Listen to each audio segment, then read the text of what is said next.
You've been lied to about control. They told you that if you just try harder, plan more, push through, life will finally go your way. That success, love, peace, all of it comes from forcing the pieces to fit. But if that were true, why are you still exhausted? Why does your chest tighten when things don't go as planned? Why does your mind spin late at night, replaying every detail, every what if? The truth is, forcing outcomes doesn't give you peace. It steals it. It keeps you trapped, chasing, gripping, afraid to let go. But Buddhism shows a different way, a way that feels like breathing after holding your breath for years, a way that teaches you can still care without clinging. You can still act without obsession. You can still want without suffering. Tonight, as you listen to these lessons, your grip will begin to loosen. Not because you've given up, but because you're waking up. You'll feel something inside you soften. A quiet voice whispering, "You don't have to hold so tightly anymore." And when you wake up tomorrow, you'll see that life flows better when you stop trying to control the river. This isn't just a sleep audio. This is a shift, a letting go, a return to peace. Are you ready? Let's begin. You've felt it before, that quiet tension beneath your ribs, the ache of wanting something to happen so badly it keeps you awake at night. It's not always loud. Sometimes it shows up as overthinking, restlessness, or that feeling that you're not doing enough, and the more you try to force it, the job, the relationship, the goal, the more it slips away. It feels like trying to hold water in your hands. The tighter you squeeze, the faster it leaks through your fingers. So tonight, we go deeper, past the surface noise, past the need to make everything turn out right. This lesson is about intention, not the desperate kind, not the demanding kind, but the kind that comes from deep wisdom, the kind that lets you care fully, act clearly, and then let go without fear. Not because you've stopped caring, but because you've finally learned the art of trusting. This is where control ends and peace begins. Buddhism doesn't ask you to stop desiring or trying. It doesn't teach you to float through life without goals. What it does show is that freedom comes from acting with full presence and zero attachment. This is the paradox. You set your intention, you give your whole heart, but you release the demand for a certain outcome. You don't stop moving forward. You just stop dragging resistance behind you. In the West, we're taught to chase things with intensity, hustle, grind, visualize your future and force it into being. But here's the truth no one talks about. Forcing creates tension, and tension is the enemy of flow. When you operate from force, you're not living, you're bracing. You're negotiating with reality instead of meeting it. It's no wonder so many people reach their goals only to feel empty inside. Because the destination was never the problem. It was the weight they carried trying to get there. Holding intention in a Buddhist way is like standing in the middle of a river. You're grounded. You know the direction you want to face, but you allow the water to move around you. You don't fight it. You don't demand that it change. You adjust your stance and move with it. There's still effort. It's just no longer desperate. This begins with a deep shift in mindset, understanding the difference between attachment and intention. Attachment says, I need this to happen so I can be okay. Intention says, I move in this direction because it feels aligned, but I trust what comes. Attachment is conditional. It ties your peace to something outside you. Intention is rooted in clarity and inner alignment. It's already whole before anything happens. Many people confuse letting go with apathy.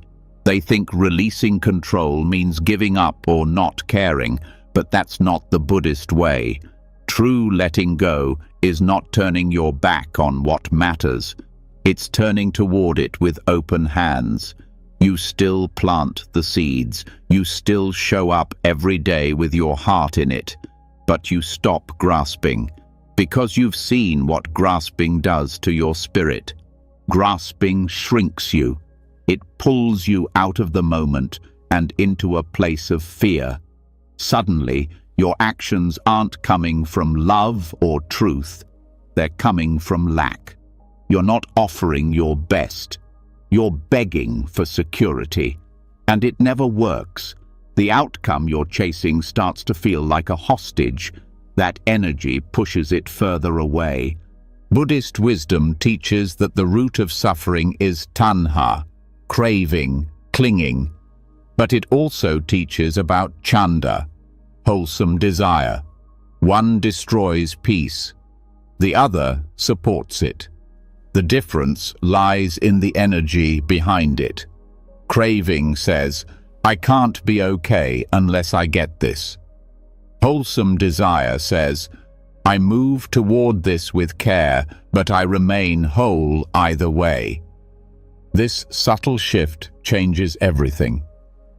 When you let go of the need to control the result, your actions become more powerful, not less.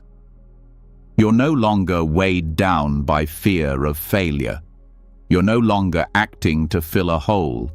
You're simply doing what needs to be done with clarity and steadiness. You don't rush. You don't hesitate. You move from truth, not from panic. Letting go of outcomes also creates space for something even better than you imagined. Because here's the truth. We rarely know what's actually best for us. What looks like failure in the moment often leads to unexpected growth, new paths, or deeper lessons. But when you're clinging to one version of success, you can't see the other doors that are opening around you. You're too busy banging on the one that's locked. This is where faith comes in. Not blind faith, but a kind of grounded trust in the intelligence of life. A trust that says, if I move with integrity and let go of force, the right things will unfold in the right time. This isn't laziness, it's surrender backed by effort. It's showing up fully without trying to strangle life into submission. Even in meditation, this paradox appears. You sit with the intention to be present, to observe your breath. But the moment you try to force silence, it escapes you. The harder you push away thoughts, the louder they get. Real peace comes when you stop fighting the mind. You acknowledge its movement and stop chasing it. This is a skill that applies to everything. Relationships, goals, healing.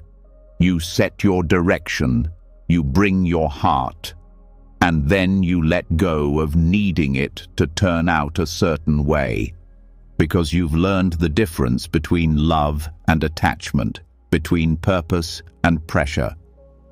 There's a story often shared in Buddhist circles, a monk holding a cup of tea.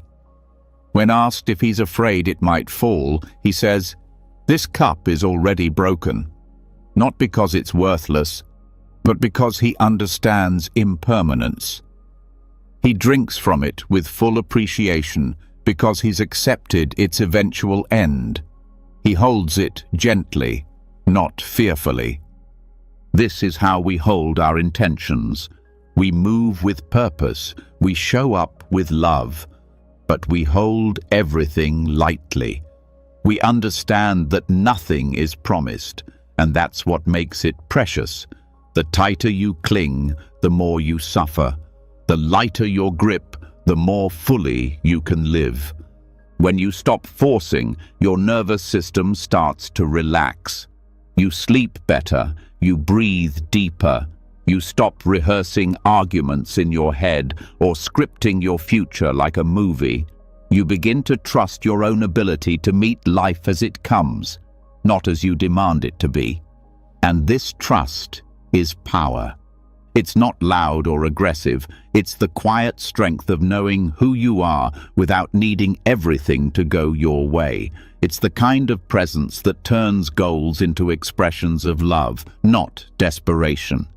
And it's magnetic, because people can feel when you're not grasping.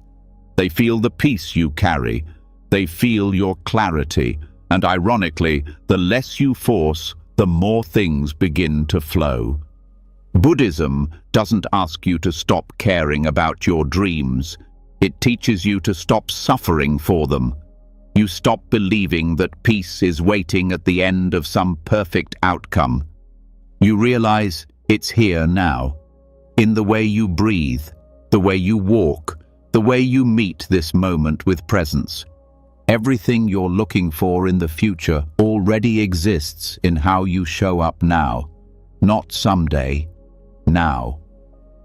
So tonight, as you lie in bed, let that truth wash over you. Feel the tension you've been carrying, the expectations, the timelines, the pressure, and then let it all fall away like dust from your skin. You've done enough for today. You've tried. You've shown up. Now let the universe carry the rest.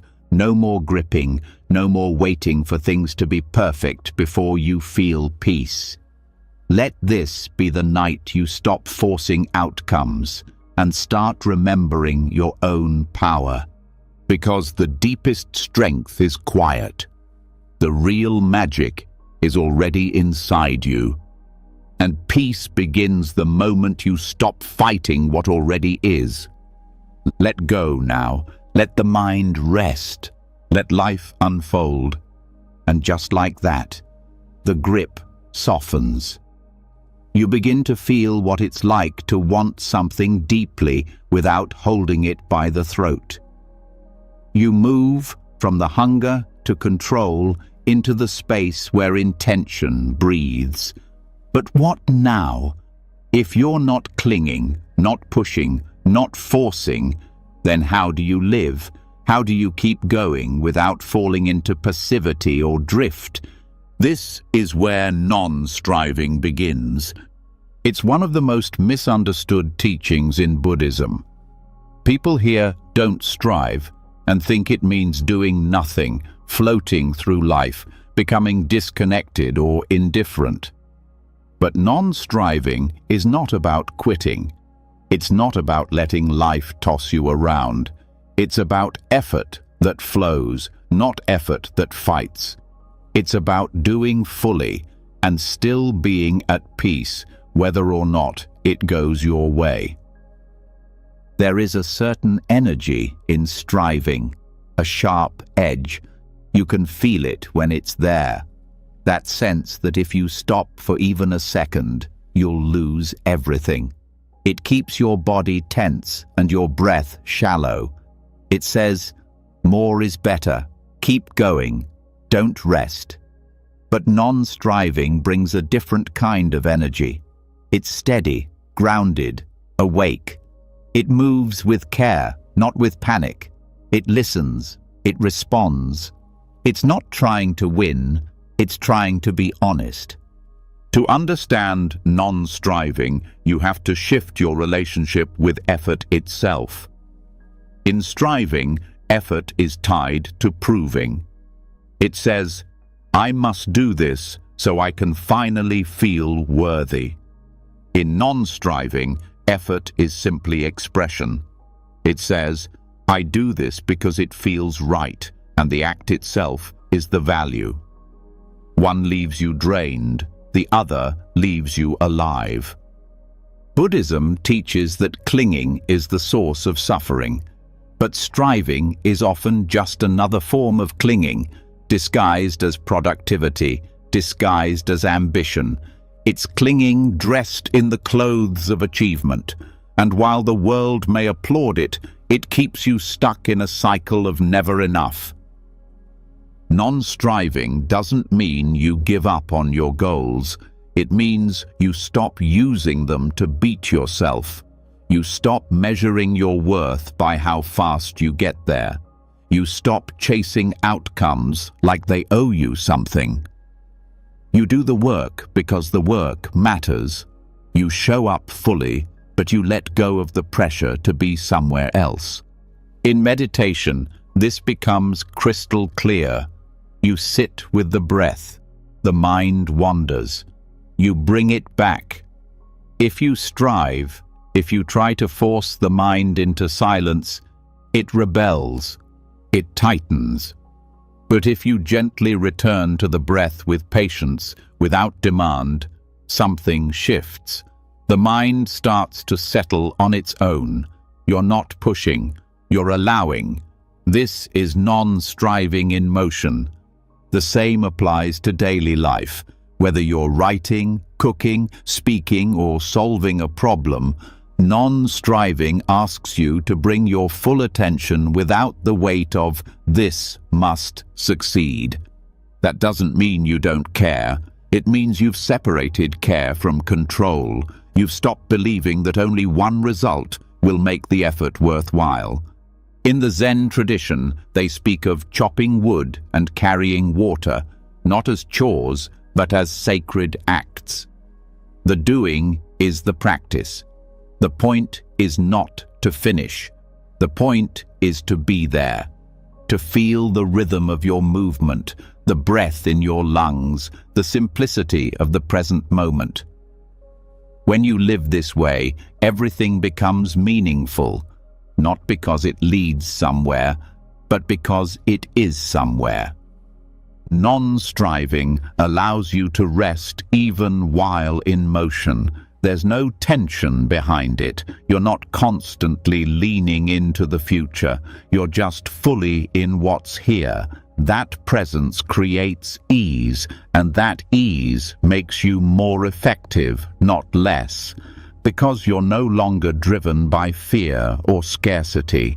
You're driven by alignment. This doesn't mean effort disappears. It means the nature of effort transforms. Instead of pushing from the outside in, you move from the inside out.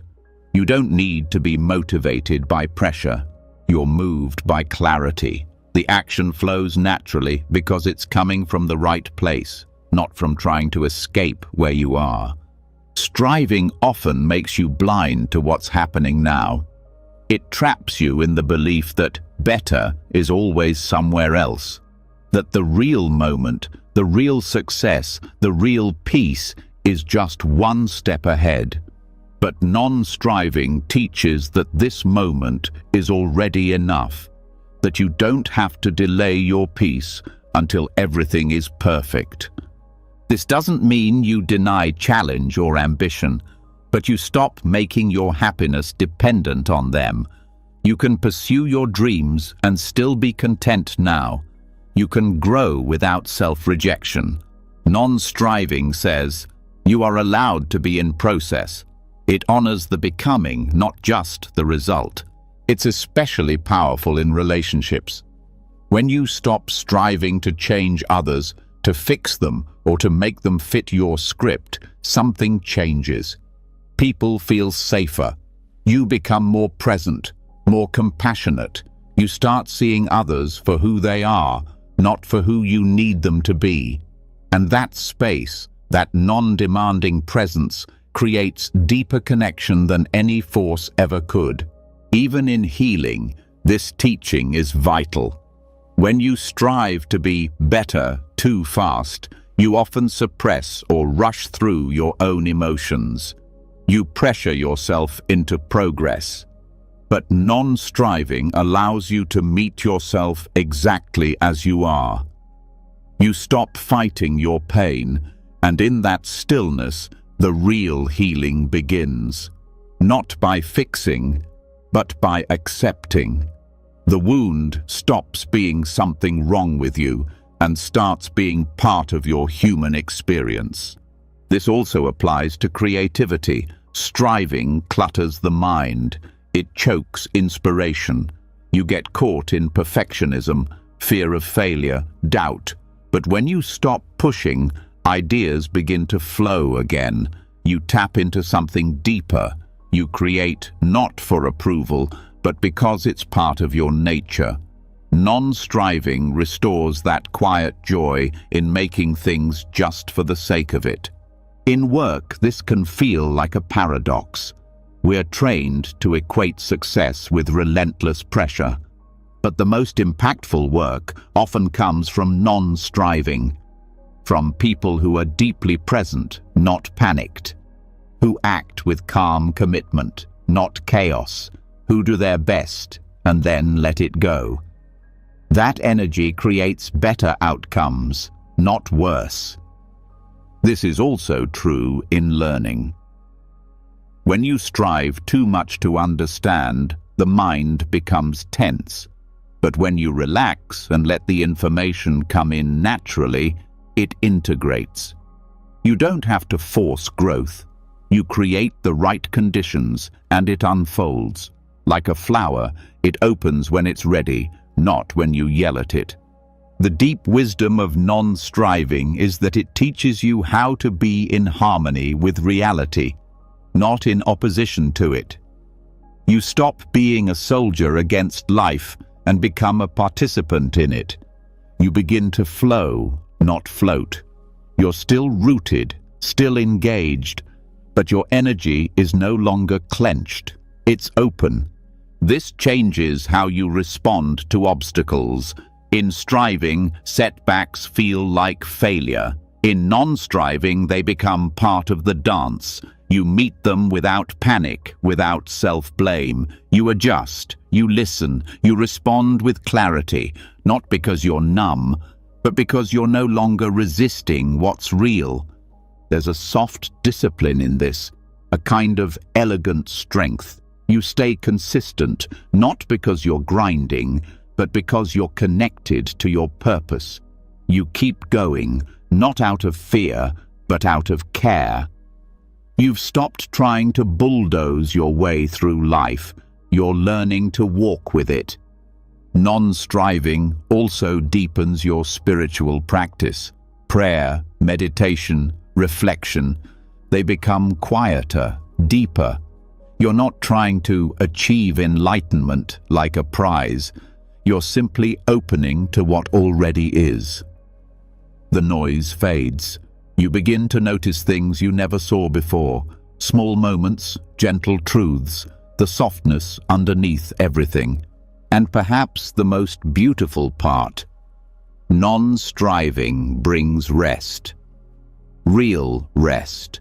The kind that isn't just physical, but mental and emotional. You stop carrying the weight of, "I should be further along." You stop the inner war. You begin to trust the pace of your own unfolding. This trust becomes your anchor. It tells you, you are not late, you are not behind, you are here, and here is enough. So let the striving go, just for now. Let the pressure melt. Let the breath return to its natural rhythm. There is nowhere else to be. There is nothing to prove. What you do matters, but who you are right now matters even more. You don't need to push to be worthy. You don't need to exhaust yourself to be enough. You are allowed to move with ease, to act without panic, to care without clinging. Let effort become a joy again. Let doing be an offering, not a performance. Let this night be the moment you stop driving yourself to the edge and start coming home to peace within action. Here, in this stillness, the world keeps turning. The work gets done. The growth continues. And you get to breathe again. This is the wisdom of non-striving. Let it settle in your bones. Let it carry you into rest. Let the doing come from stillness, not struggle. You've done enough. Now rest. Let your heart stay open. Let your body soften. Let the silence hold you. Everything is already in motion. You don't need to push. You just need to be. So the breath softens. The tension releases. You no longer chase each task like it's your last chance to prove something. You've touched the space where doing flows without pushing, where effort no longer demands a prize. But there's still something subtle beneath the surface, something deeper that keeps showing up. It hides in goals, in plans, in the future you hold so tightly. It's the belief that things must stay exactly as they are, or turn out exactly as you wish. That's where the illusion begins. Even when we loosen our grip on outcomes and stop striving so forcefully, we're often still caught in the invisible web of permanence. The feeling that once something good is found, it should stay, that success must last, love must not change, identity must stay intact. This clinging to what seems solid becomes the root of quiet suffering. We act like life is fixed, but life is movement. Buddhism names this truth clearly, anicca, impermanence, not as an abstract concept, but as the very fabric of reality. Everything changes. Not some things, not just the big things. Everything. That includes your ideas, your relationships, your moods, your victories, your struggles, your roles, your goals. And yet, so often, we live as if permanence were real. We make plans with the assumption that they will unfold as expected. We set goals with the belief that reaching them will lock in happiness. We get attached to specific visions of the future, not because they are right, but because they feel safe, predictable. But that safety is fragile, because the world doesn't follow our script. It never has. The pain doesn't come from the changes, it comes from our refusal to accept that change is natural. When a relationship shifts, when a dream dissolves, when a role ends, the sorrow deepens when we treat that shift as a mistake instead of a movement. We believe something went wrong, when in fact it may be that everything is unfolding exactly as it must. Letting go of permanence doesn't mean giving up hope. It doesn't mean detaching from life or becoming cold. It means softening the belief that anything, including your goals, can stay frozen in time. It means learning to hold your visions like water in your hands, fully, gratefully, but without the illusion that you can stop the flow. This truth also touches how we define ourselves. You're not who you were 10 years ago. You're not even who you were last week. And you won't be who you are today, 5 years from now. Yet, we build identities like fortresses. I'm this kind of person. I want these things. I always do it this way. But identity, too, is part of the illusion. When it becomes rigid, it becomes a trap. Holding on to goals too tightly is often about protecting identity. We believe that reaching a certain milestone will confirm something about us, that we're good enough, successful enough, lovable. So we chase those goals like lifelines, but when goals are built on fear of what we'd be without them, they become prisons dressed as progress. Anicca invites you to move differently. To plan, yes. To dream, absolutely. But to remember that everything is subject to change. And that's not a flaw in the system. It is the system. It's what allows growth, adaptation, evolution. If nothing changed, healing would be impossible. Learning would be impossible. Joy itself would turn stale. Understanding impermanence also helps dissolve regret, because if everything changes, then even the moments you label as mistakes were simply steps along a path that's still unfolding. They weren't final, they weren't fixed, and they never will be. This frees you to stop carrying the weight of trying to rewrite the past. It's already moving. You don't need to drag it with you. There is also relief in knowing that no moment, no emotion, no failure, no success will last forever. The pressure begins to lift. You don't have to panic when joy arises, trying to hold it tight. You don't have to crumble when sadness appears, fearing it will stay forever. Everything you experience is temporary. Joy flows in, pain flows out, and neither one defines who you are. This understanding helps us release perfectionism. Often we set goals with an unconscious hope. Once I get there, everything will stay perfect. But nothing stays. Even the best achievements shift and dissolve, so perfection is not only unreachable, it's unsustainable. Peace doesn't come from locking life in place. It comes from trusting its rhythm. Living with the awareness of anicca doesn't make you passive. In fact, it makes you more alive. Because you know things won't last, you start paying attention. You listen more deeply. You love more fully. You stop delaying your presence. You recognize that this moment is all that's real, and that makes it precious. It also changes how you handle disappointment. When goals don't go as planned, instead of spiraling into despair, you remember, this too is impermanent. The failure, the delay, the heartbreak, it's not the end. It's just a turning, a redirection, and with time, it too will pass. You learn to meet change not with resistance but with openness. You stop seeing life as a straight line. Instead, you start sensing its waves, its turning points, its unpredictable curves.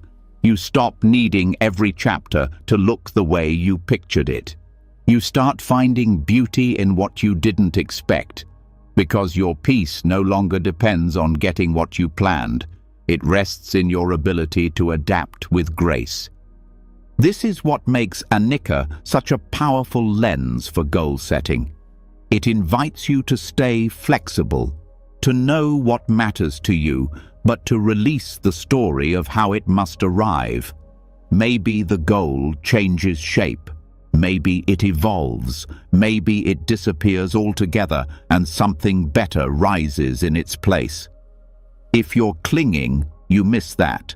But if you're awake, you catch the new opening.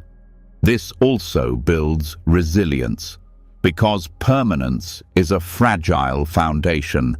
When things change, as they always will, a person who clings to fixed plans will break. But one who sees change as part of the path will bend, adjust, continue. This is not weakness, it's wisdom in motion. With this view, failure starts to mean something else. Not proof that you did something wrong, but evidence that something else wants to emerge. You learn to listen to life instead of just pushing your version of it. You become a partner with change, not a victim of it. And that relationship makes everything lighter. Goals themselves become less about proving and more about participating. You're no longer saying, "This must happen or I'm not okay." You're saying, "This feels aligned right now and I'm open to where it leads." That openness allows your goals to grow with you, to shift as you do. It's important to recognize that impermanence doesn't erase meaning, it deepens it.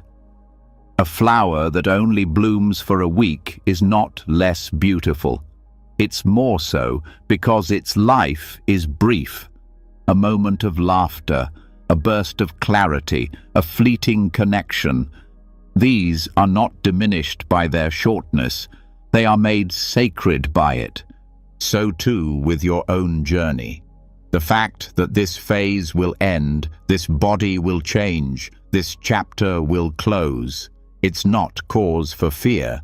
It's reason to be fully here, to let go of future fantasies and drop into the only thing that's real. Now. This presence becomes your anchor. You're no longer pulled by what might be or trapped in what was. You're rooted in what is. From here, you can move, you can dream, you can act, not because you're trying to freeze life, but because you're participating in its flow. And what happens when you start living this way? Goals become more fluid. Success stops being a fixed destination. It becomes a state of alignment, moment to moment. You start asking different questions, not just what do I want to achieve, but what wants to come through me now, not how can I make things last, but how can I meet this moment fully, knowing it won't stay. This shift brings humility. You stop pretending you control the timeline. You stop demanding guarantees. And from that surrender, a deeper kind of power arises. The power to stay centered even when everything around you changes. Because now you know the truth. Change doesn't mean loss. It means motion. It means life. It means you're not stuck. And neither is the world. So rest now, knowing that even the tightest knots can loosen. Even the hardest days will pass. Even the heaviest stories can be rewritten. Let your breath move without needing to hold it. Let your thoughts rise and fall without needing to control them. Let your goals be like seeds, planted with care, nurtured with love, and released to grow in their own way. Anicca isn't a punishment. It's the invitation to live fully, not someday, now. And now is more than enough. The more clearly we see that everything changes, the more gently we begin to move through the world. We stop gripping at moments, goals, identities. We begin to respond, not react. And still, a new question arises in the silence that follows. How do we act with care when everything shifts? How do we live without swinging between extremes? When life pushes us into control, into exhaustion, or the opposite, into withdrawal and avoidance, how do we stay centered? This is where the middle way begins to speak. It's not just a teaching, it's not a vague suggestion to stay balanced. It's a lived understanding that freedom doesn't come from extremes. It comes from the quiet discipline of not losing yourself to either side. The middle way was born not from theory, but from experience. The Buddha himself lived both ends, indulgence and self-denial, and found both to be traps. One numbed him, the other broke him. Neither led to clarity. And so he stepped into the space between. In today's world, the pressure to go to extremes is constant. You are told to push harder, achieve more, prove yourself, fix everything. Or, when that becomes too much, the temptation is to give up, disconnect, avoid, numb out. Control everything or abandon it all. But both paths leave you unsteady. Over-control creates anxiety and resistance. Passivity builds regret and powerlessness. The middle way invites a third option, one of presence, steadiness, and quiet strength. This path begins with awareness. You start noticing when your energy becomes sharp, frantic, tense, the signs of over-control. You also notice when it becomes dull, heavy, resigned, the signs of withdrawal. Instead of judging these states, you recognize them. You become intimate with their patterns. And then you ask the deeper question, what does balance look like here? Balance is not a perfect line. It is a living response to the moment. It's choosing action without panic. It's resting without collapse. It's knowing when to speak and when to be silent, when to persist and when to let go. The middle way teaches that wisdom is not rigid. It adjusts, it learns, it listens. One of the signs of imbalance is tension in the body. Over-control tightens your chest, narrows your breath, locks your shoulders. You try to hold the world up on your own, but life is not asking you to carry everything. It's asking you to meet it, not dominate it. The middle way invites softness where there is strain. You keep doing what matters, but without gripping it so hard. At the same time, passivity has its own signals. You feel numb, unmotivated, disconnected. The mind becomes foggy. You stop showing up for your life. You wait for change, but you don't participate in it. The middle way doesn't confuse surrender with inaction. It knows that letting go and giving up are not the same. One is rooted in trust, the other in fear. The practice is to stay present, even when things feel uncertain or slow. This teaching is especially powerful when applied to decision-making. Often we freeze, not because the choices are unclear, but because we're afraid of making the wrong move. The over-controlling mind demands certainty. The passive mind avoids commitment. The middle way says, act with care, but release the need to know everything. Take the next right step, and trust that clarity deepens through movement. It also touches how we relate to emotions. In over-control, we suppress or micromanage our feelings. We try to stay polished, in charge, unaffected. In passivity, we let our emotions flood us. We collapse under them, letting them define us. The middle way meets emotion with presence. It doesn't push it away or get swept up by it. It holds space for it, allows it, learns from it, and then continues forward. This balance extends to relationships. Trying to control others, their thoughts, reactions, behaviors, only breeds tension. But disappearing emotionally, withholding or avoiding connection, doesn't create peace either. The middle way offers honesty without aggression, openness without exposure. It allows real connection because it comes from a place of steady self-awareness, not fear or demand. It is also deeply relevant to how we handle failure. When you are over-controlling, failure feels like collapse. You internalize it. You panic. You scramble to fix it. When you're passive, failure becomes a reason to stop trying. You shrink back, give up, hide. The middle way sees failure as a teacher, not something to resist or avoid, but something to meet. You examine what happened. You adjust. You move forward, not defeated, but informed. There's a rhythm in this path that is often missed. It's not static. It flows like a dance. You lean in, you pull back, you listen, you speak, you pause, you move. The wisdom is in the response, not in applying the same intensity to every situation. The middle way doesn't offer a formula. It asks for attention, honesty, and self-trust. This also affects how you pursue growth. Over-control turns self-improvement into punishment. You become obsessed with fixing yourself. You never feel enough, but giving up on growth isn't freedom either.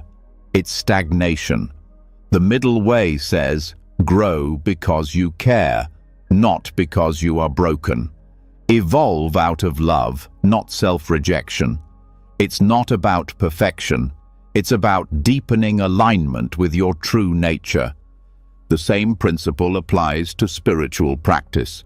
Some people overexert, trying to force enlightenment, pushing themselves with intensity. Others drift, waiting for wisdom to arrive without effort. The middle way is patient and persistent. It shows up daily, not with pressure, but with presence. It knows that transformation takes time and that rushing only delays it. In daily life, this path can be as simple as knowing when to rest. When you're caught in overdoing, your body sends signals: fatigue, irritation, disconnection. Instead of ignoring these, you listen. You rest not because you're weak, but because you're wise enough to notice the signs. And then, when the energy returns, you act again, not from pressure, but from clarity. One of the quiet gifts of this teaching is that it teaches you to trust yourself again. When you swing between extremes, you often lose faith in your own decisions. But as you learn to walk the middle way, you rebuild that trust. You realize you don't need to be perfect to be steady. You just need to stay honest, flexible, awake. This path also brings ease into productivity. Over-control turns work into a battlefield. Every task becomes a test. Passivity, on the other hand, turns purpose into avoidance. You do less, but it doesn't feel restful. It feels dull. The middle way allows you to work with care and rest without guilt. It restores your natural rhythm. You begin to know when to push and when to pause, and both feel aligned. In creativity, the same wisdom applies. Forcing inspiration kills it. Avoiding creation stalls it. The middle way invites discipline without rigidity. You show up to the work, but you stay open. You shape your ideas, but you don't strangle them. You let creativity breathe, and it becomes more alive. This principle helps with boundaries too. Over-controlling people often build walls. They say yes when they mean no, then explode from resentment. Passive people lose themselves in others. They fear conflict and avoid honesty. The middle way speaks clearly and kindly. It knows your needs matter. It also honors the humanity in others. It protects without punishing. It connects without collapsing. There is also a physical intelligence in this teaching. When the body is in balance, breath flows, muscles release, the nervous system calms. You no longer live in fight or flight or freeze. You settle into regulation. From here, your actions become clearer. Your intuition sharpens. You don't waste energy on survival. You use it for presence. And then there's the way this path shapes your sense of control. Life won't always match your plans. Sometimes things fall apart. But when you live the middle way, you learn how to meet those moments without swinging to despair or delusion. You stay centered, not because you know what will happen, but because you trust your capacity to move through it. This is the quiet power of balance. It doesn't shout, it doesn't prove, it doesn't dominate. It listens, it responds, it adjusts. It keeps showing up even when things feel messy, and in doing so, it becomes unshakable. So now, take this in. The world will keep trying to pull you off center, into chaos or into numbness. But this path is always available, right here, in the next breath, the next choice, the next gentle return to what is steady and whole within you. You don't need to control it all. You don't need to disappear. You just need to stay. Stay in this moment. Stay in this body. Stay in this truth. Balance lives here, in the space between extremes. And now that you've found it, you don't need to force your way forward. You just need to take the next honest step. So the path grows quieter. The swings between too much and too little begin to fade. The extremes lose their grip. There's more space between each breath, more awareness in each step. You no longer rush to fix or disappear. You stay present. You choose action without aggression, stillness without collapse. But beneath that peace, another old belief waits in the background, one that quietly drives control, fear, and frustration. It's the belief that if you do good, good must happen, that if you give your best, life owes you something, that right effort guarantees right results. This is where karma often gets misunderstood, and this misunderstanding builds invisible pressure. You start to measure your value by outcomes. You think in terms of exchange. I give this, I must get that. But this is not the heart of karma, not as the Buddha taught it. Karma is not a vending machine. It's not cosmic justice in the way many people think. It doesn't mean every good deed earns a reward or every misstep brings punishment. Karma is more subtle, more honest. It means action. It means cause. It means that everything you do, every word, thought, and intention plants a seed. But you don't get to control exactly when or how that seed will grow. And you don't act to get something. You act because it aligns with truth. This distinction changes everything. It releases you from the exhausting attempt to manage outcomes. You stop treating your life like a system of reward and punishment. You start asking better questions. Not, what will I get from this? But, what am I creating in myself by doing this? That shift is freedom, because now your power lives in the present moment, not in chasing a future result. When karma is misunderstood, it becomes a source of shame and confusion. People blame themselves for every painful experience. They think, I must have done something wrong, I must have failed. But life is more complex than that. Not everything that happens to you is a direct result of your current actions. Karma is collective. It moves across time, space, systems, and patterns. It's not a punishment.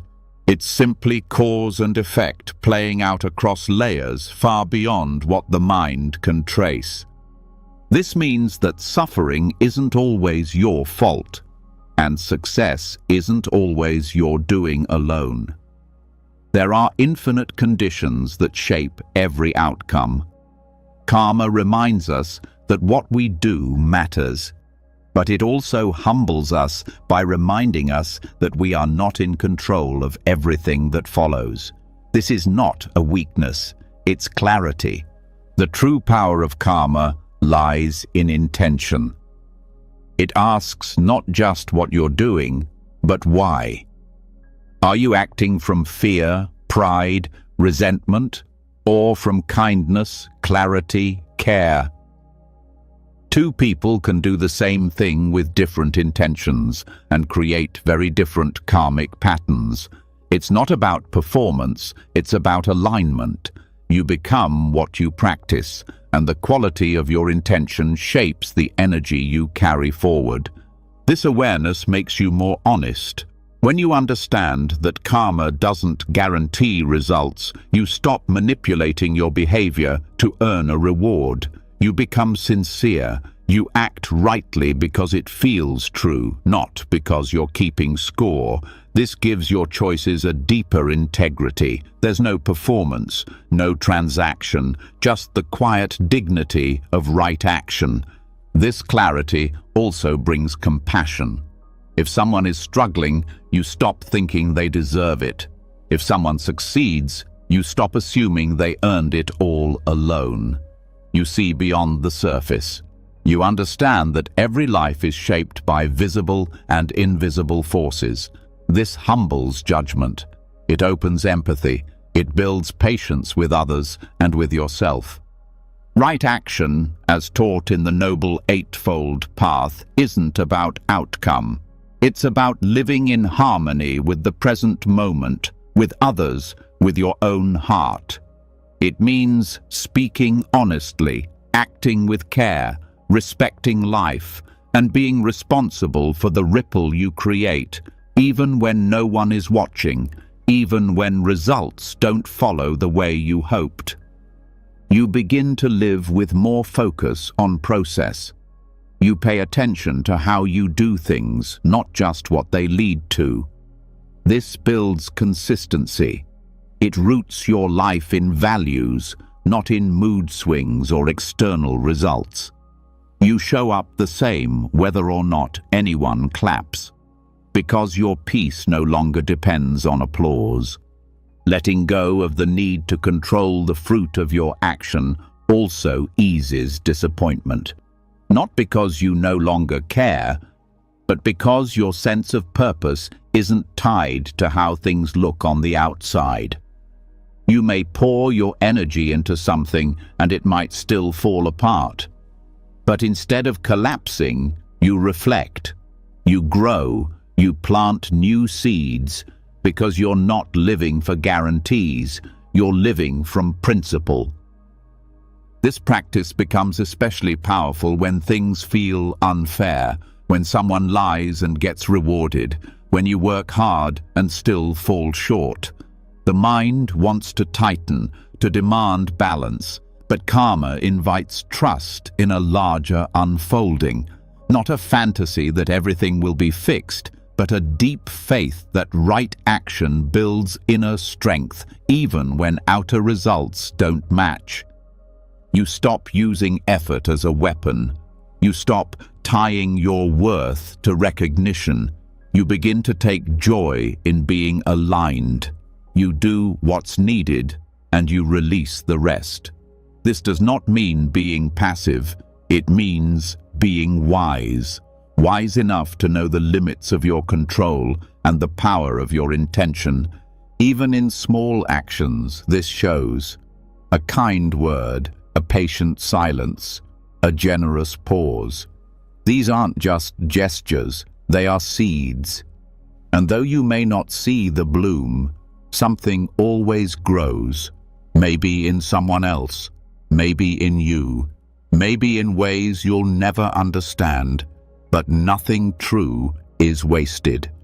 This truth also heals perfectionism. You stop obsessing over getting it all right. You focus instead on staying honest. You know that mistakes will happen, but you learn from them. You don't need to punish yourself. You take responsibility without shame. You keep planting better seeds. You keep moving forward. The misunderstanding of karma often makes people fearful, afraid to make the wrong move. But real karma is not about fear. It's about connection. It reminds you that your life touches other lives, that your energy echoes beyond this moment. It asks you to live with care, not anxiety. This kind of living builds resilience. Because when your peace is rooted in intention, you're no longer shaken by every external change. You may be disappointed, you may grieve, But you don't break. You trust the ground beneath you, not because it guarantees success, but because it is steady, real, earned. You also stop comparing yourself. When you no longer see life as a scoreboard, you stop needing to win. You stop measuring your path against others. You start listening more closely to what your own right action looks like, which may not look impressive, but feels deeply true. Karma also teaches patience. It reminds you that some seeds take time, that not everything blooms quickly, that effort accumulates in quiet, invisible ways. You stop needing instant proof that what you're doing is working. You trust the process. You water the ground even when it's dry. And eventually, something grows. Maybe not what you expected, but often what you truly needed. This frees you from bitterness. You stop blaming life for not meeting your timeline. You start engaging with it as it is, not as you think it should be. You stop saying, "I deserve this by now," and you start saying, "This is where I am. What can I do with care?" This doesn't mean accepting harm. Karma also means being responsible for what you allow. Right action includes boundaries, includes speaking up, includes refusing to perpetuate pain. It doesn't mean shrinking. It means showing up in a way that aligns with your deepest truth, even when it's hard. And it means letting go when needed. If a path becomes harmful, you don't stay because of sunk cost. You don't cling because of guilt. You trust that walking away can also be right action. That sometimes not continuing is the most powerful seed you can plant. This understanding is quiet. It doesn't shout. It doesn't need proof, but it changes how you live. You become someone who acts with integrity, not for applause, who rests without shame, who contributes without needing control, who serves not out of fear, but out of love. So now, return to this breath. You are not behind, you are not owed, and you are not empty. Every small choice matters. Every intention leaves a trace. The future is shaped not by force, but by presence. And you, right now, are shaping it. Not with pressure, not with fear, but with care, and that is more than enough. There's a shift that happens when you stop measuring yourself by results, when you stop performing goodness to earn something back, when karma becomes less about external gain and more about inner truth. But even as you begin to act from alignment instead of outcome, something deeper may still be running the show. A quiet voice in the background that says, "I need to be someone. I need to matter. I need proof that I am enough." This voice doesn't always speak loudly. Sometimes it hides behind ambition, service, even spiritual goals. But its weight is felt, the pressure to achieve, to be seen, to be defined. This pressure is rooted in identity, and identity, from a Buddhist view, is a construction, temporary, changing, not solid. The deeper teaching that cuts through this illusion is sunyata, often translated as emptiness. Not emptiness as in lack, not despair, but emptiness as in spaciousness, as in the absence of fixed, separate, independent existence. And it is this understanding that begins to free us from ego-driven desires that quietly distort our lives. To see sunyata clearly is to realize that nothing exists in isolation. No thought, no object, no person stands alone. Everything depends on causes and conditions. Everything arises in relationship. This includes your goals, your identity, your sense of self. When you deeply understand this, the grip begins to loosen. Ego doesn't like that. It wants to be central, important, permanent. It wants certainty and structure. It says, "This is who I am," and then builds a life to prove it. But that I is not stable, it's not fixed, it's a flowing process, a web of memories, habits, preferences, emotions. When you believe it's solid, you cling, you chase things, not because they're right, but because they reinforce the story of who you think you need to be. Sunyata reveals that this story is not truth, it's a lens. And while it helps you function, it also limits you. When you identify too strongly with it, your life becomes a series of confirmations. You're no longer present. You're busy maintaining a character. And when that character is challenged, you feel fear, anger, shame, because you've mistaken the mask for the face beneath it. The idea of success is one of the most common ego projects. People pursue it relentlessly, not always because the work itself is meaningful, but because they believe success will prove something about who they are, that it will make them whole, lovable, safe. But from a sunyata perspective, success is empty, not worthless, but lacking fixed identity. It is what it is only in relationship to the mind that names it. You begin to see that success means different things depending on context, culture, conditioning. It is not a universal truth, it's a shifting symbol, and when you grasp this, your chase begins to slow. You stop running after meaning in external forms. You start looking into the space within, the place that doesn't need to be anyone to feel at peace. This doesn't mean you stop living.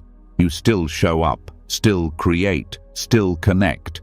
But your actions are no longer about self-definition. They're about participation, presence, expression. You stop using the world to reinforce a fragile self.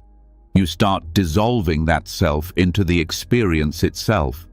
This dissolution is not destruction. It's liberation. You don't lose yourself. You stop pretending to be something separate from the whole.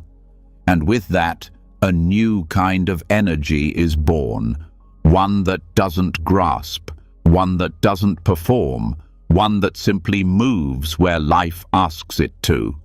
Sunyata also reshapes your relationship to desire. Desire is not inherently the problem, but when it's driven by ego, by the need to fix, complete, or elevate the self, it becomes endless, because the self it's trying to secure doesn't actually exist. So the chase continues. You get what you want, and the satisfaction fades. The hunger returns, not because you're greedy, but because the object was never the answer. Understanding emptiness allows you to see that what you're often craving isn't the goal itself. It's the feeling you believe it will bring. Safety, worth, belonging. But those feelings don't live in external things. They arise from presence, from insight, from letting go. Sunyata doesn't tell you not to want. It invites you to see through your wanting, to trace it to its root and question its origin. This clarity softens compulsions. You stop needing things to fill the silence. You stop rushing into decisions just to escape emptiness, because now you see that emptiness is not a problem. It's the space from which freedom begins. It holds everything without clinging to anything. This doesn't mean you float above life. It means you enter it more fully, with fewer demands. You speak honestly, not to prove something. You love freely, not to possess. You move through joy and sorrow without building a fixed identity around either one. You begin to trust that life does not need to be controlled in order to be meaningful. Sunyata also cuts through comparison. Ego thrives on measuring, better, worse, ahead, behind. It seeks comfort in being special, important, validated. But emptiness reveals that no identity is more real than another. That what you see in others is just as fluid, just as constructed. This doesn't lead to detachment. It leads to humility. You no longer need to stand out. You just need to show up. From here, compassion grows, because if the self is empty, then so is the boundary between you and others. Their suffering is not separate. Their joy is not foreign. You act not from obligation or virtue, but from the simple knowing that we rise and fall together. The ego asks, "What do I get from this?" Emptiness asks, "What does this moment need?" This changes how you hold mistakes. Instead of defending the ego, you become curious. There's less shame, more honesty. You stop needing to be right all the time. You stop needing to protect a perfect image. You see the error, you learn, you adjust, without making it personal. Because there's no fixed self to shame, only patterns to observe and refine. Even in spiritual practice, sunyata is essential. Without it, the path becomes another identity, another version of me to protect. You wear the robes, speak the words, perform the piece. But emptiness invites you to drop the roles, to stop being a spiritual person and simply be. The practice becomes less about becoming and more about unbecoming. This leads to greater stillness. Not the forced stillness of holding everything together, but the natural stillness that comes when nothing needs to be defended. You rest not because you've earned it, but because there's no one left to exhaust. The striving mind dissolves, and what remains is presence, open, alert, free. Sunyata also dissolves attachment to roles. Whether it's your job, family position, social identity, you stop seeing them as definitions. They become functions, not prisons. You still play your part, but you don't confuse the part for the person. You can shift, change, evolve without fearing the loss of who you thought you were. And this makes you more adaptable. When things fall apart, you don't collapse. When plans change, you don't panic. You've stopped building your security on fixed forms. You trust the space itself. You've let go of needing to be solid, and in that softness, you've found real strength. Sunyata is not a rejection of the world. It's the doorway to entering it more fully, without the need to possess, to cling, to control. It reveals that everything you thought was fixed is actually moving. And that's not chaos. That's life unfolding. So now, pause. Notice the space around your thoughts, the space between your breaths, the silence beneath your stories. That space is not empty in a painful way.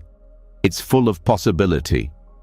It's the freedom to stop performing and to start living without the weight of becoming. You don't have to be someone special to matter. You don't have to achieve more to be worthy. You don't have to chase peace through identity. Let the self dissolve. Let the need to be defined fall away. What's left is enough. What's left is real. When the structure of ego starts to fall away, When Sunyata reveals that there's no fixed self to defend, a strange kind of peace begins to settle. There's less urgency, less pretending, more space to breathe.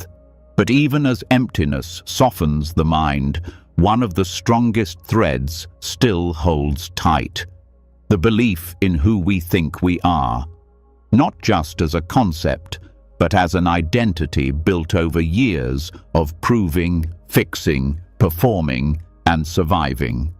And this identity, when clung to, quietly becomes the source of our most painful patterns, especially the need to force outcomes. It's subtle. It starts early. We get messages about who we're supposed to be. Maybe someone called us smart or strong or the responsible one. Maybe we were told we had to be a success, a leader, a provider, or someone who always keeps it together. And over time, those words sink in. They become self-definitions. We begin to live not from presence, but from a script. And every action becomes an attempt to protect that role. For example, if you believe you are the one who must always fix things, then letting something unfold naturally feels unsafe. The moment a problem arises, you jump in, not because the situation needs control, but because your identity feels threatened. Who are you if you don't fix it? If you've built your worth around being competent, calm, or always needed, then any moment that challenges that will feel unbearable. This is how forcing is born. Not always from greed or control, but from fear of identity loss. If you've spent your life believing you are only valuable when successful, then failure won't just feel disappointing. It will feel like death to the self you've built. So you overwork, overthink, overplan, not because you're clear, but because you're scared to lose the version of yourself that gives you a sense of place in the world. Identity isn't just who you think you are, it's who you believe others expect you to be. You start living for appearances, afraid of disappointing images you never fully chose. And in doing so, you stop being real.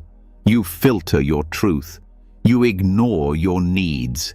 You say yes when you mean no. You keep pushing even when your body says stop, all because stopping feels like failure, not of the task, but of the self. Letting go of identity is one of the most terrifying but liberating things a person can do. It means facing the reality that who you think you are is not solid. It means asking, what if I'm not the achiever? What if I'm not the helper?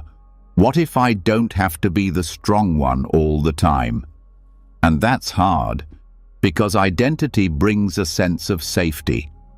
Even if it's exhausting, at least it feels familiar. But the truth is, holding on to it is what keeps you in a loop of tension and force. When you let identity soften, your actions begin to change. You stop needing to push so hard. You listen more.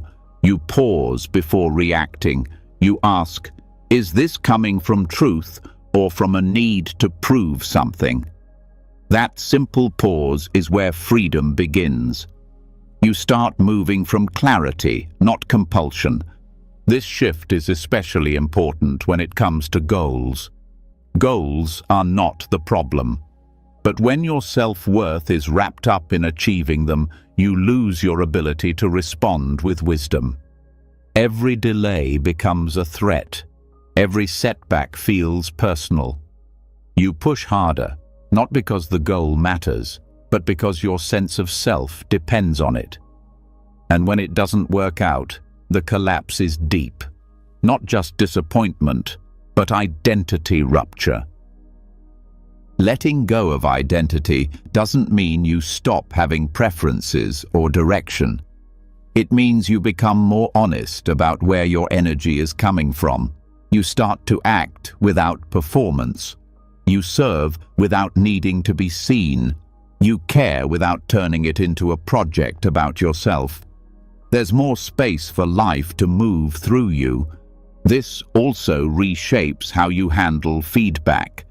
If you're identified with being the smart one, criticism becomes unbearable. But if you see yourself as a fluid being, always learning, always changing, then feedback is just information. It doesn't touch your core, because that core is no longer a frozen concept. It's a living, breathing presence. Relationships shift too. When you stop clinging to roles like the caretaker, the provider, or the one who has it all together, you become more real. You let others in. You allow yourself to receive. You say, "I don't know," without shame. You show your limits without collapse. And that openness creates deeper connection, not based on performance, but on truth. There is a deep exhaustion that comes from living inside an identity, from constantly trying to maintain the image of who you believe you should be. When that drops, there's a kind of rest that isn't just physical, it's emotional, mental, even spiritual. It's the rest of not needing to be anyone in particular. And it doesn't make you lazy, it makes you more responsive.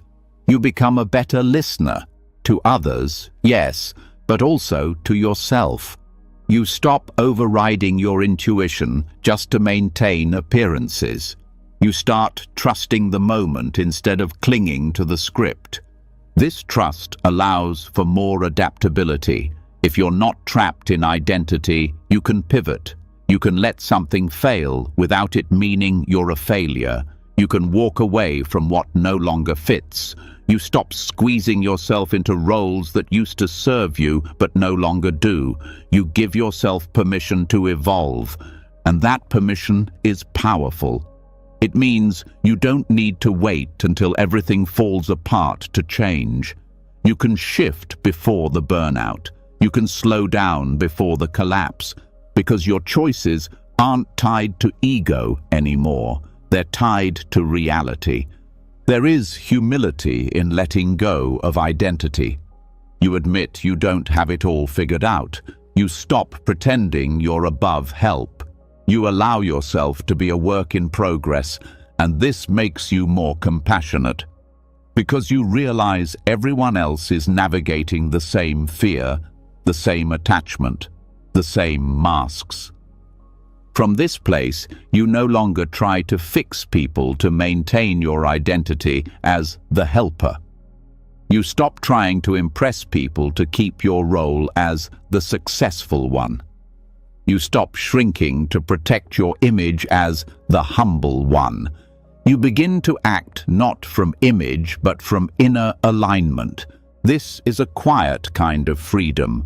No one may notice it on the surface, but inside, something softens.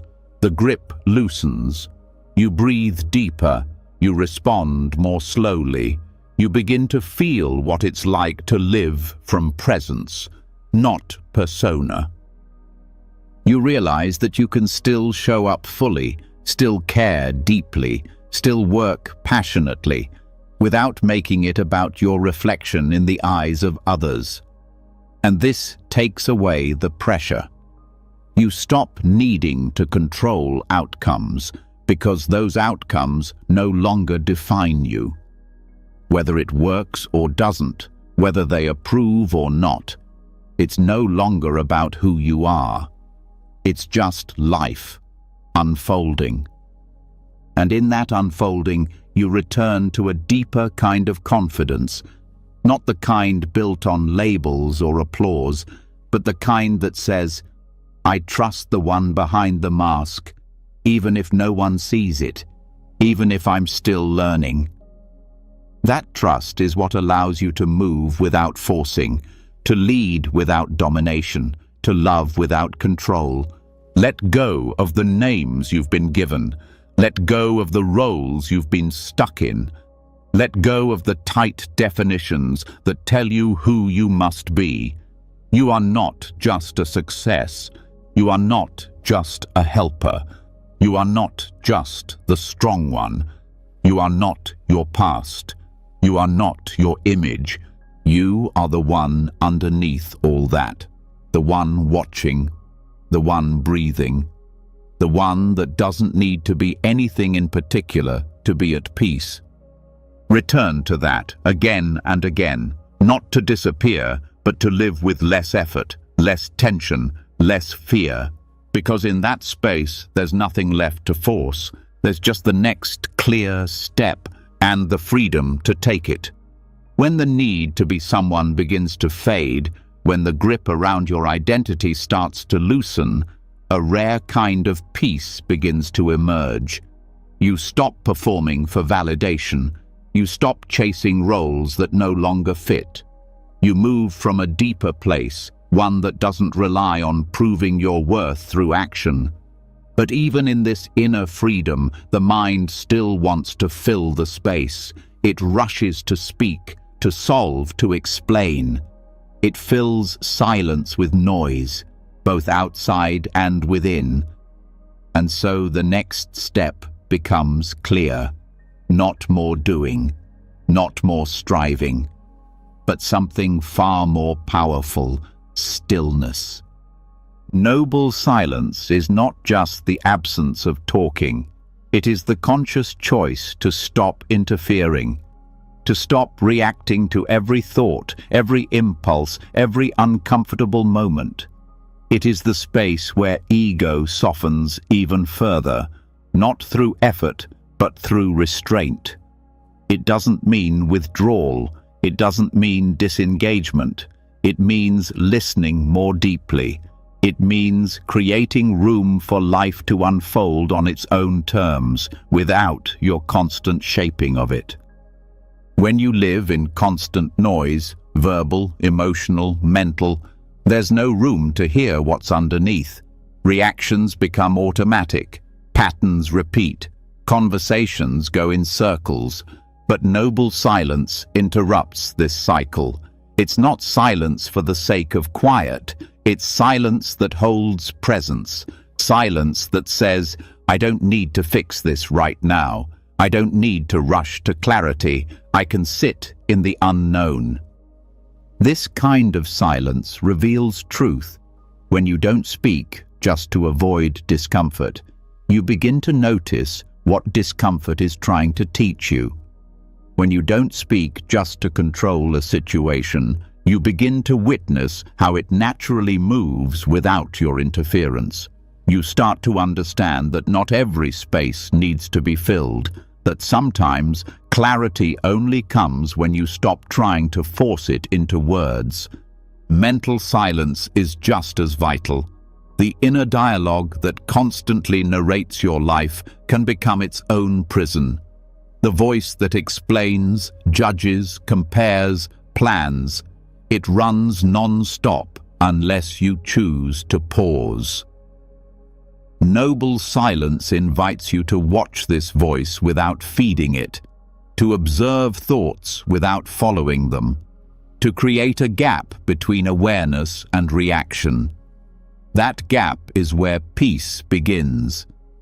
This practice becomes especially important in conflict. The urge to speak, defend, correct, or win is strong, but often words made in reaction only create more distance. Noble silence doesn't mean shutting down. It means waiting for the right moment. It means holding space until your response comes from wisdom, not reactivity. It means allowing the other person's words to land before forming your own.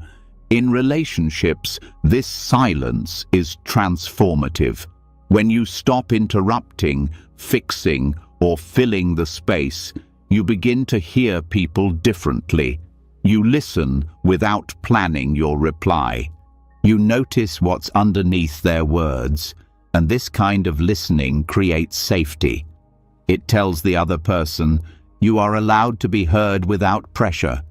It builds trust not through answers, but through presence. Noble silence is also a practice of humility. It teaches you that your words are not always needed, that your opinion doesn't always have to be shared, that your insights can wait. This isn't about self-erasure, it's about discernment, knowing when speaking serves the moment and when silence says more. Even in solitude, noble silence has power. It becomes a mirror. Without distraction, you face your thoughts. You notice the patterns. You see the emotions you usually outrun. And in that seeing, something shifts. You realize that presence doesn't need noise, that being alive doesn't require constant activity, that stillness is not the absence of life, it is the heart of it.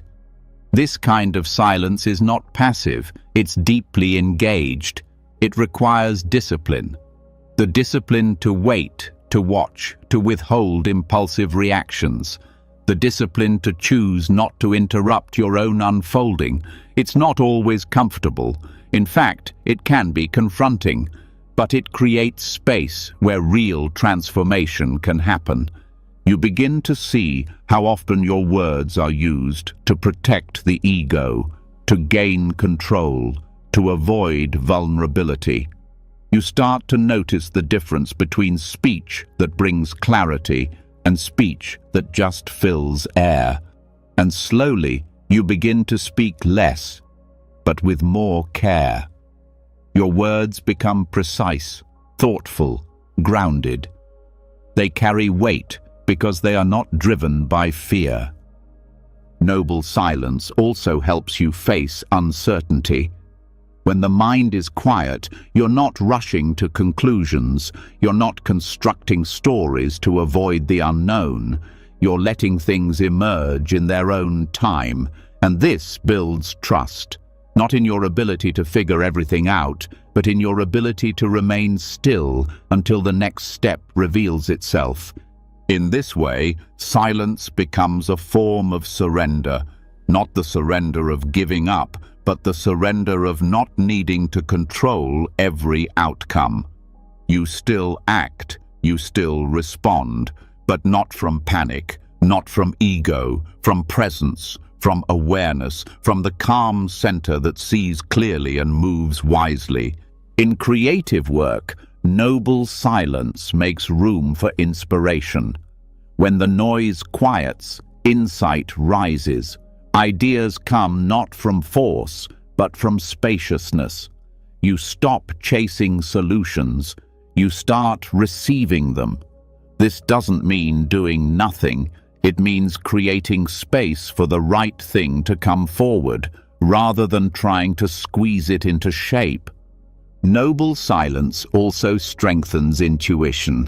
The more you quiet the mind, the more you hear the subtle signals, the feeling in your body, the quiet sense of yes or no. You learn to trust this deeper knowing, not because it's dramatic or loud, but because it comes from stillness, not from fear. This kind of silence is especially healing in a world of constant noise, information, opinions, updates. It never stops. But silence gives your nervous system a chance to reset. It lowers stress. It deepens focus. It reminds your body that it doesn't have to be on high alert all the time. And in meditation, noble silence is the foundation. Not just silence in your mouth, but silence in your effort. You stop trying to reach a certain state. You stop judging your experience. You simply sit. You breathe, you watch, and over time, that simple practice changes how you live. You become less reactive, less tangled, more steady. This silence is not something you achieve, it's something you return to, again and again. In the car, in a pause before a response, in a walk without headphones, in a moment of feeling and not naming. It's always available, but you must choose it. Choosing silence doesn't mean disappearing. It means becoming more present, more honest, more receptive. You don't need to narrate every moment. You don't need to fill every gap. You don't need to explain your worth. You are allowed to rest in quiet. You are allowed to wait and watch. And sometimes, silence is the most powerful answer. Not because it avoids truth, but because it respects it. Some truths can't be spoken. Some healing happens in the space between words. Some peace arrives only when the noise stops. Let that peace come. Let the silence hold you. Let it speak for you when words would only add confusion. Noble silence is not emptiness. It's presence without interference. And it is from this space that life begins to unfold, not as you plan, but as it must.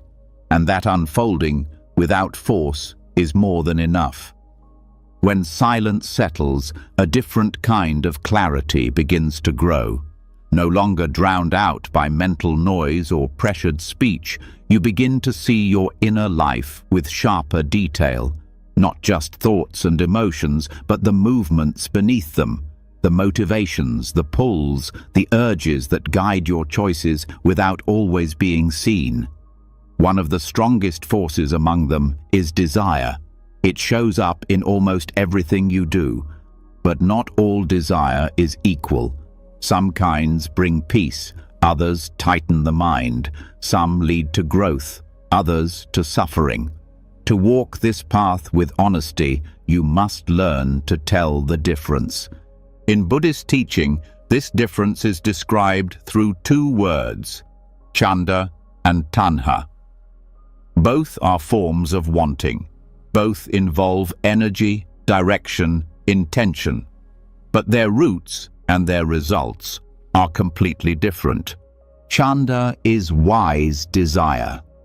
It is the motivation to move towards something wholesome, beneficial, aligned with truth. It's the inner pull that says, this matters, this supports life, this feels right. It's not born from fear or lack. It doesn't demand certainty. It carries clarity and lightness. You feel more present when you follow it, not more anxious. Tanha is craving. It's the restless hunger to get something that you believe will finally make you complete. It's not about the object. It's about escaping the discomfort you feel right now. It's driven by grasping, pressure, and dissatisfaction. Even when it gets what it wants, it doesn't rest. It moves to the next object, and then the next, and it always whispers the same lie. Once you have this, you'll be okay. Learning to recognize the difference between these two is not just helpful, it's essential. Because craving often disguises itself as purpose. It can wear the mask of ambition, romance, self-improvement, even spirituality. But beneath the surface, it's still fueled by lack. You chase not because you are clear, but because you are afraid to stop. Wise desire does not carry that urgency. It doesn't grab, it guides. It arises from a place that feels already whole, already steady. It doesn't promise that life will be perfect if you get what you want. It simply invites you to participate in something meaningful. There's room to breathe inside chanda. There's space to adjust. You don't cling to results. You care, but you don't collapse if things don't go as planned. Craving, on the other hand, tightens your body. It narrows your vision. It creates tunnel thinking, this or nothing. It pulls you out of the present and into imaginary futures where everything finally feels right. But the more you chase it, the further away peace seems to be. You begin to live for the future while missing what's right in front of you. This distinction becomes especially important in decision-making. When you're choosing your next step, ask not just what you want, but why you want it. Is it to move closer to truth or to escape discomfort? Is it to express something real or to prove something to others or yourself? Is it an act of alignment or a way to avoid what you're feeling? These questions don't require judgment. They require honesty. Because even the most outwardly noble actions can come from craving if the root is fear. And even the smallest, quietest action can be chanda if it's born from clarity. The work is to look gently, to pause long enough to see what's actually moving you. This difference also affects how you handle disappointment.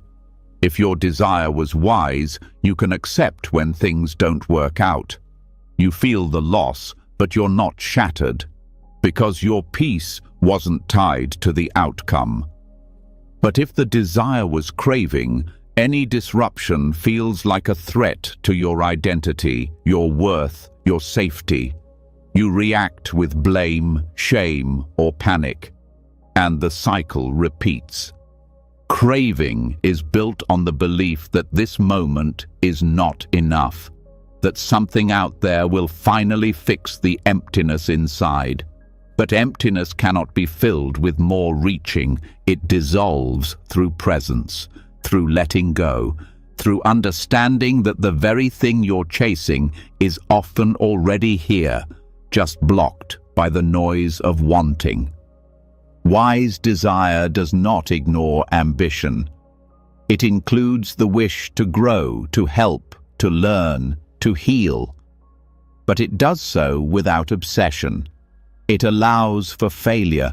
It allows for change. It walks the path without crushing you under pressure. It's gentle and steady. It builds patience instead of anxiety. This shows up in relationships too. Craving makes you attach quickly, idealize wildly, fear loss constantly. You try to hold people in place, needing them to complete your story. But wise desire allows connection to breathe. It loves fully without trying to possess. It knows that another person cannot complete you, only meet you. In work and creativity, the same difference applies. Craving needs recognition. It needs proof of worth. It needs to be the best. So it exhausts you. It compares you. It robs joy. But wise desire works from meaning, not ego. You still give your best, but your value is no longer riding on the result. You create because it feels true, not because you're trying to be someone. This is also where discipline becomes clearer. Craving can look like effort, but it's frantic. It pushes from fear. It can't rest. But wise desire brings consistent effort without aggression. You keep going not because you're scared to stop, but because it feels good to stay in motion. Your discipline becomes a form of care, not control. Understanding this difference helps with letting go. Craving holds on too tightly. It won't release what's no longer working because it needs that thing to keep its story alive. But wise desire knows when to release. It can end something without collapse. It sees that timing matters, and forcing something past its natural end only creates suffering. You also begin to understand your past differently. Many choices that once looked like mistakes were simply moments when craving led the way. You don't have to hate those parts of yourself. You can meet them with compassion. You can learn. You can recognize when the voice of craving returns and choose not to follow it. That's wisdom in action. As this understanding deepens, you begin to reshape how you live. You set goals with spaciousness. You move toward what matters without being consumed by it. You rest without guilt. You act without obsession. You enjoy success without needing it to define you. You feel failure without making it mean you're broken. You begin to live in a state of enough. That doesn't mean complacency. It means wholeness. From here, you can still grow, dream, stretch. But you don't abandon yourself in the process. You don't chase peace. You carry it with you. This way of living doesn't mean every moment is easy. There will still be challenges, still be longings, still be moments of tension. But now you know how to see them clearly. You know how to ask, is this Chanda or Tanha? And that question brings you back to center.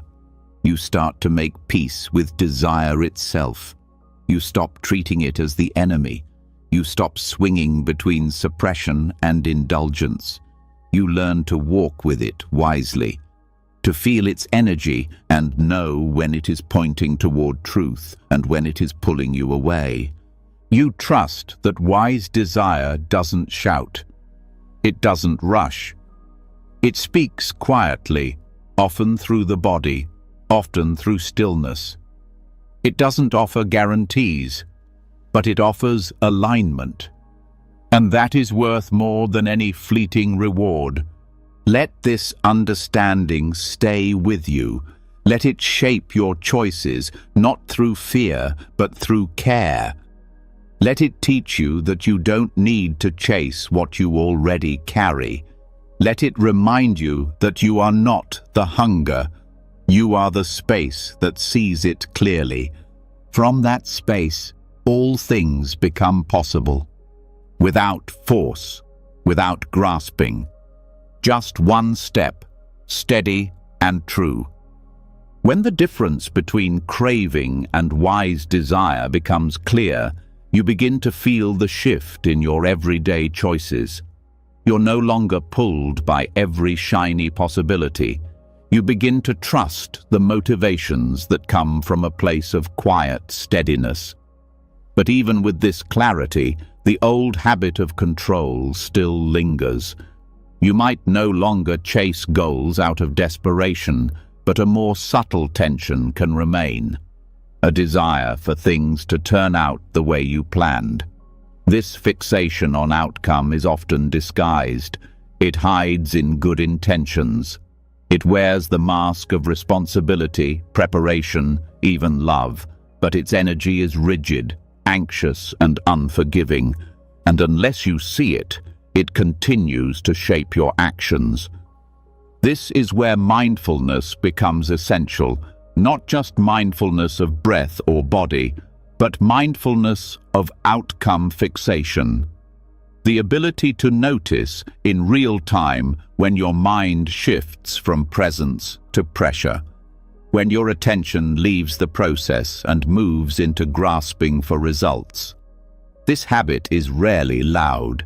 It starts as a tightening in the chest, a flicker of impatience, a subtle story that says, "This needs to work." And if you're not watching, it takes over. Outcome fixation does not only appear in moments of failure or doubt, it can show up even when things are going well. The mind jumps ahead. It begins to script what should happen next. It loses trust in the moment. And the problem isn't that you care, it's that you start to attach your peace to a specific version of how life should unfold. That attachment, even when small, starts to distort your presence. Mindfulness helps you interrupt this before it turns into force. It gives you a pause, a breath, a space between feeling and reaction. You begin to notice when your body tenses before a conversation, when your thoughts begin running toward future outcomes instead of staying grounded in action. This kind of awareness is not analytical, it's experiential. You learn to recognize the shift by how it feels, not by thinking about it. For example, When preparing for something important, a conversation, a project, a decision, the energy behind your preparation reveals everything. Are you acting with care, or are you driven by fear of failure? Are you rooted in clarity, or are you overextending because you believe things must go perfectly? Mindfulness of outcome fixation means catching the moment when your care becomes control. This awareness is not about stopping effort. It's about noticing the difference between intention and attachment. You begin to understand that outcome fixation creates pressure that doesn't make you more effective. It makes you more reactive. Your thinking narrows. Your emotional range contracts. You begin to treat everything like a test instead of a path. Bringing attention to this pattern allows a different kind of wisdom to grow. You start recognizing the moments when you're leaning forward too far, when you're already living in the next hour, the next day, the next conversation. Mindfulness doesn't pull you away from your goals. It simply keeps your feet in the present as you move toward them. This presence transforms how you relate to obstacles. When outcome is your focus, setbacks feel like signs that something is broken. The mind spirals, trying to fix, adjust, or give up. But when you are mindful of the pattern, you begin to respond instead of react. You allow the situation to teach you something instead of confirming your fears. This subtle mindfulness also reveals how often you argue with reality. Outcome fixation is rarely about what's happening. It's about what you think should be happening instead. You compare the present to a mental script, and when they don't match, tension arises. You begin to push against the moment, trying to change it instead of understand it. But mindfulness invites a shift, not into passivity, but into cooperation with what is real. You stop assuming that control is the same as care. You stop confusing surrender with indifference. You begin to see that letting go of outcome doesn't mean letting go of responsibility. It means showing up fully without trying to shape what happens next to fit your expectations. This opens the door to a more honest kind of action. You ask, what is needed here? Instead of, how do I make this go my way? You become more flexible, more responsive, more capable of adapting when things shift, not because you don't care, but because you're no longer attached to a single version of success. One of the clearest signs of outcome fixation is urgency. When mindfulness is present, urgency becomes a signal, not a command. You feel the pressure, but you don't let it drive you. You pause, you breathe, you examine what's underneath the push. Often you'll find fear of failure, rejection, embarrassment. And just seeing that gives you space. You realize you don't have to obey every inner demand. This kind of awareness builds emotional intelligence. You begin to see how your inner world responds to expectation. You notice when you're trying to protect an identity, when you're chasing approval, when you're avoiding disappointment. And instead of being pulled by those forces, you begin to meet them. You see the story before it becomes your behavior. Mindfulness of outcome fixation also shows up in communication. When you speak only to be understood or only to get agreement, you miss the moment. You shape your words to manage how you're received. But when you speak from presence, you say what's true, even if the outcome is uncertain. This doesn't mean being careless, it means being real. You begin to trust the quality of your expression more than the result it produces. In relationships, this changes everything. So much conflict arises not from what's said, but from the unspoken demand that things go a certain way, that the other person responds just how you hoped. But people don't follow your internal script, and when you let that go, you begin to listen differently. You stop trying to steer the conversation. You begin to hear what's actually being said. This doesn't mean you abandon your needs. It means you express them without manipulating.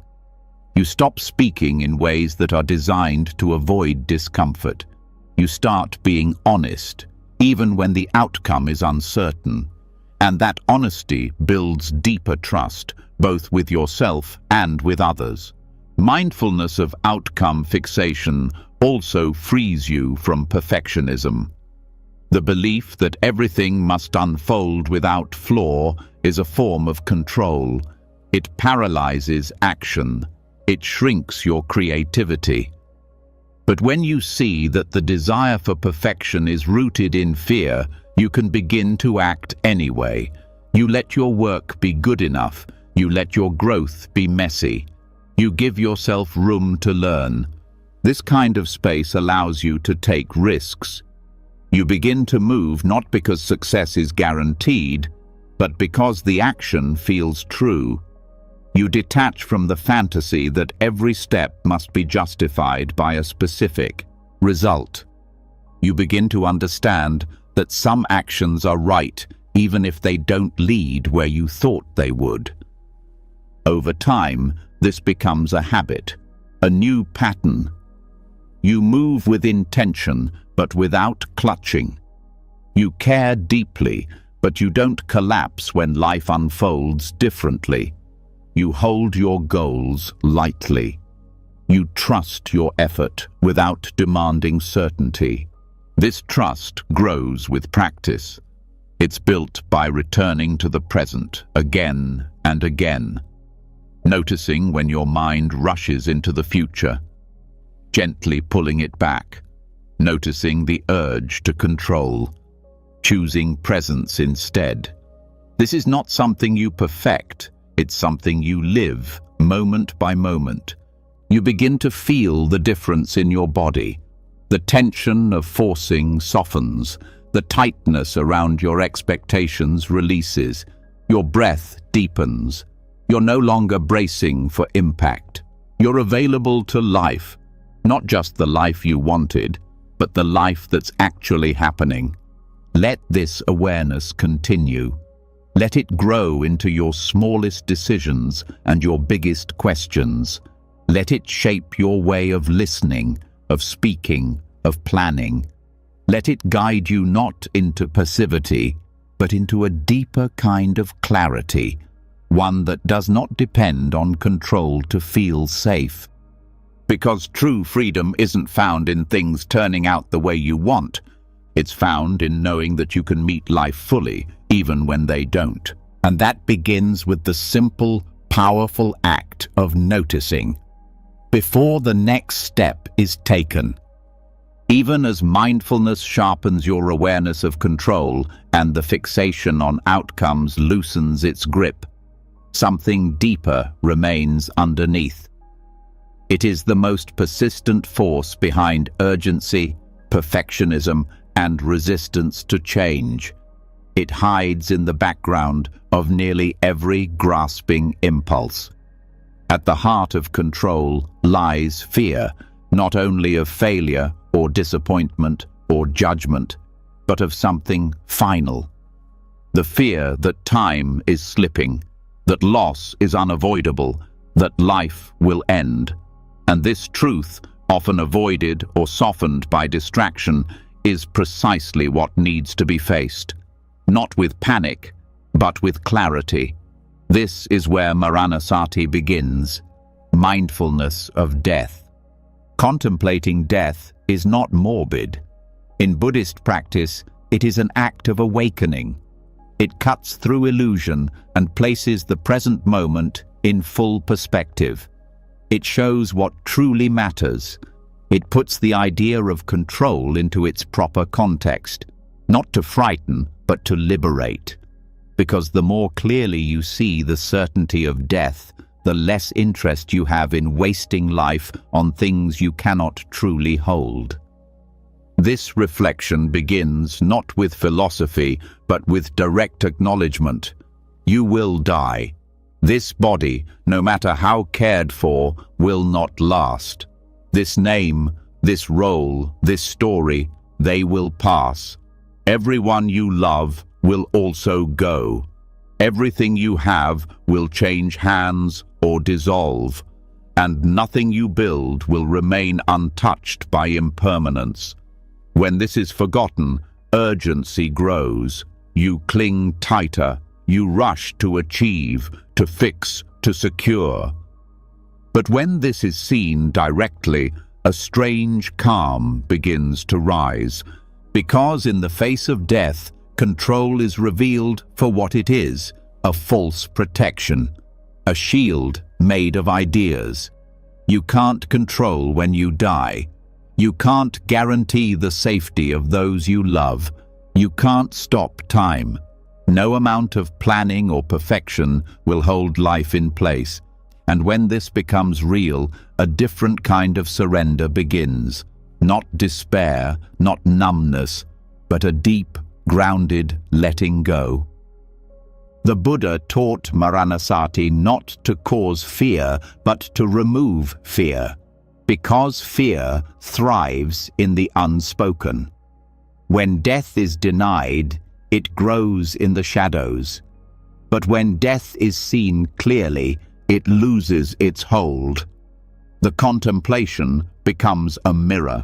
It shows that what you're trying to secure with control is not actually secure at all, that the desire to manage every outcome is often a way to avoid the truth that nothing is guaranteed. This reflection changes your relationship to time. The obsession with saving time, filling time, managing time, all of it softens when you realize how little of it is actually yours to hold. Instead of trying to squeeze meaning into every second, you begin to appreciate the time you do have. You use it more wisely, not to do more, but to live with more honesty. You stop racing. You begin to listen. You prioritize depth over speed. It also changes your relationship to loss. When you resist death, every ending feels like an attack. But when you contemplate it regularly, endings stop being surprises. They become part of the rhythm. You expect them. You honor them. You don't love less. You love more deeply because you know that nothing lasts. This doesn't numb your emotions. It strengthens them with presence. It teaches you to show up while you still can. Maranasati teaches that every attachment you cling to, every identity, every possession, every plan is temporary. This is not a punishment. It's a call to presence. You stop trying to build permanence where there is none. You stop using control to avoid the discomfort of change. You learn to stand in the flow of life, not against it. This reflection also brings humility. You realize that no matter how strong, smart, or successful you are not above death. It puts everyone on equal ground. The need to prove, to impress, to outperform becomes meaningless when placed next to mortality. You stop comparing your life to others. You start focusing on how to live it well. It also teaches compassion. When you remember that everyone is moving toward the same end, you become softer. You judge less. You hold less resentment. The driver who cuts you off, the colleague who annoys you, the friend who disappoints you, they are all, like you, temporary. And that truth opens your heart. You stop taking everything so personally. You see the fragility in others and in yourself. Maranasati also changes your view of suffering. You stop expecting life to be easy. You stop hoping that control will remove pain. Instead, you begin to ask how to meet pain with clarity, how to suffer wisely without adding extra layers of resistance. You begin to understand that avoiding suffering is not the path. Facing it with presence is. This practice sharpens your priorities. It reveals what is noise and what is essential. Many of the things you stress about lose their urgency when placed next to death. You begin to let go of the opinions that don't matter, the arguments that drain your energy, the goals that aren't rooted in your values. You simplify, not out of fear, but from clarity. You also begin to make decisions more cleanly. When you know time is limited, you stop postponing honesty. You say what needs to be said. You walk away when it's time to walk. You commit when something truly matters. You stop delaying your own life out of indecision or fear of being wrong. This awareness brings freedom, because death ends control, but it also ends the illusion that you must have everything figured out. You realize you don't need to be perfect, you just need to be real. You stop hiding, you start showing up more fully, not for others, but because you've stopped believing you have unlimited time to be someone else. Maranasati is not a call to pessimism. It is a call to live while you can, to stop numbing, to stop escaping, to stop believing that control is what will make life meaningful. It is the invitation to step into life completely, with all its mess, beauty, uncertainty, and depth. This reflection deepens gratitude, not the kind you write down as a task, but the kind that flows naturally when you realize this moment will not return. You become grateful for things you used to ignore, a breath, a smile, a quiet hour. You no longer need life to be perfect. You just need to be awake for it. And perhaps most importantly, Maranasati helps you prepare, not for the moment of death itself, but for the moments leading to it. It teaches you how to live in such a way that when the end does come, you are not filled with regret, that you lived honestly, that you showed up, that you let go when it was time to let go. When practiced deeply, this contemplation removes urgency. You stop hurrying toward success. You stop trying to grasp every opportunity.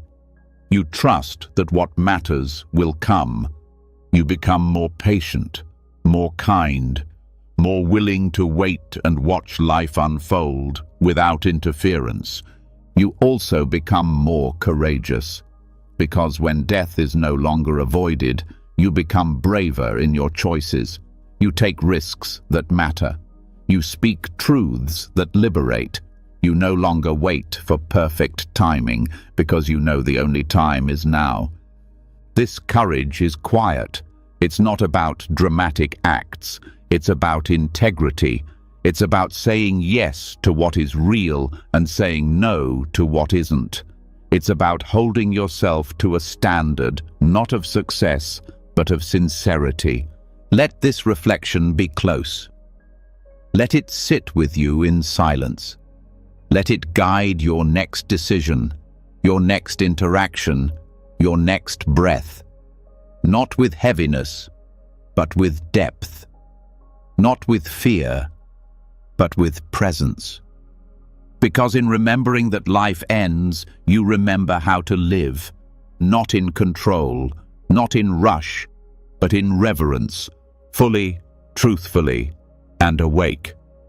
When you come face to face with the truth of your own impermanence, something begins to shift. You stop pretending that control is protection. You stop filling your time with tasks that only hide your fear of loss. You start asking deeper questions. You begin to listen more carefully to the life around you and notice how little of it was ever fully in your hands. From this awareness, another truth begins to reveal itself. One that further softens the illusion of independence and challenges one of the most praised stories in modern life, the idea of being self-made. The belief that success is created by sheer personal willpower through strength, discipline, and intelligence alone is deeply embedded in many cultures. It's used to define worth, to assign praise or blame, to determine who is deserving. But in the light of Paticca Samuppada, the principle of dependent origination, this story falls apart. Not because effort doesn't matter, but because no action, no result, and no person stands alone. According to this teaching, everything arises based on causes and conditions. Nothing appears by itself. Nothing lasts by itself. Every thought, every emotion, every decision is shaped by a vast web of interconnection. You are not a single, solid self operating in isolation. You are part of a process, a movement that began long before you and will continue long after. This truth is not just philosophical, it's visible in your daily life. Think of a meal. The food on your plate exists because of the farmer, the soil, the rain, the transport system, the store, the people who harvested, cleaned, sold, or prepared it. Even a simple bite contains layers of unseen support. And this same network of support exists behind your successes, behind your education, your skills, your health, your access to tools, your environment, and every person who influenced your growth. Dependent origination teaches that nothing arises independently. Not a tree, not a thought, not a person's success. When you look at any achievement, your own or someone else's, and trace it back, you find conditions: family, teachers, timing, opportunity, health, and sometimes even luck. These aren't excuses. They're reality. They don't erase effort. They put it in context. This awareness dismantles arrogance. It shows that personal effort is real but not absolute. That the ground you walk on was prepared by many others, some known, some unknown. That behind every decision you make are layers of conditioning, environment, genetics, culture, and circumstance. And rather than take away your power, this recognition brings humility and gratitude. It also softens self-blame. When things don't go your way, it's easy to spiral into harshness, to believe that you failed because you're not enough. But dependent origination reminds you that outcomes are not entirely personal. Many things shape a result.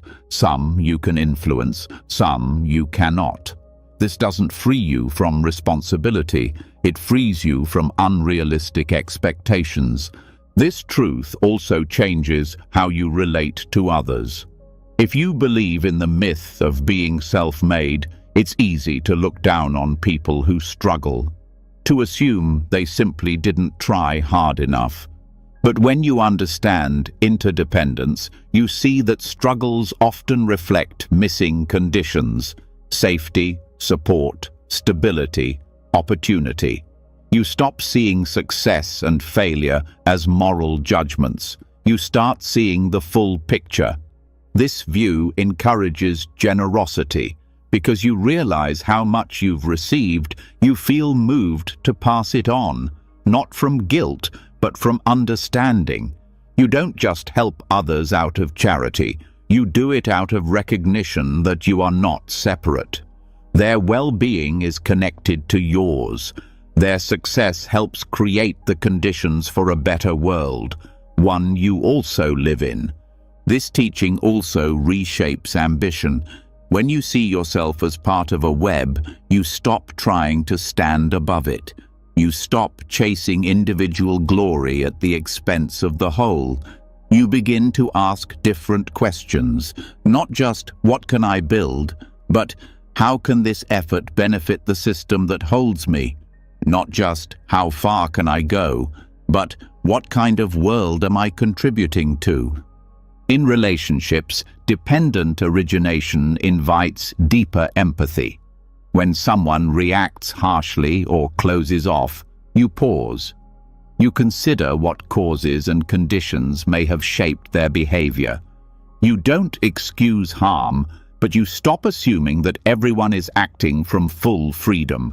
You understand that healing requires more than insight. It requires a shift in the entire field of causes and conditions. This teaching also brings patience to personal growth. You no longer expect immediate transformation. You realize that change takes time, because conditions take time to shift. You become more forgiving of your patterns. You start asking, "What's missing here?" instead of "What's wrong with me?" This question opens doors. It invites curiosity and care instead of shame. Dependent origination invites you to think relationally, not in terms of isolated actions, but in systems.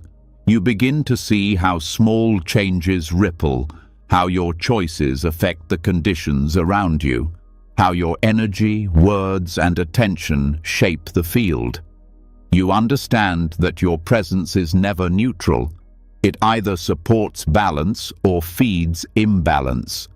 This is why mindfulness matters, because when you are aware of your impact, you begin to act with more intention.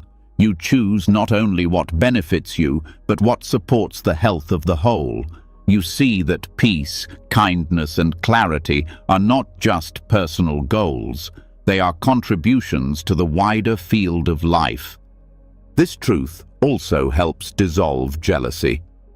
When someone else succeeds, you don't assume it takes away from you. You understand that their success is not isolated. It came from conditions that are different from yours. And when those conditions are right, your own path will unfold. You don't need to compete. You need to tend to your ground. This teaching also encourages collaboration. The more you see how nothing arises alone, the more you value cooperation over competition. You stop trying to carry everything alone. You ask for help. You offer help. You recognize that progress often moves through relationship, not individual force. Even in spiritual practice, dependent origination brings clarity. You stop comparing your path to others. You understand that everyone's process is shaped by different causes, different habits, wounds, insights, and backgrounds. You stop rushing. You start focusing on what supports your growth now. You trust that with the right conditions, transformation will come.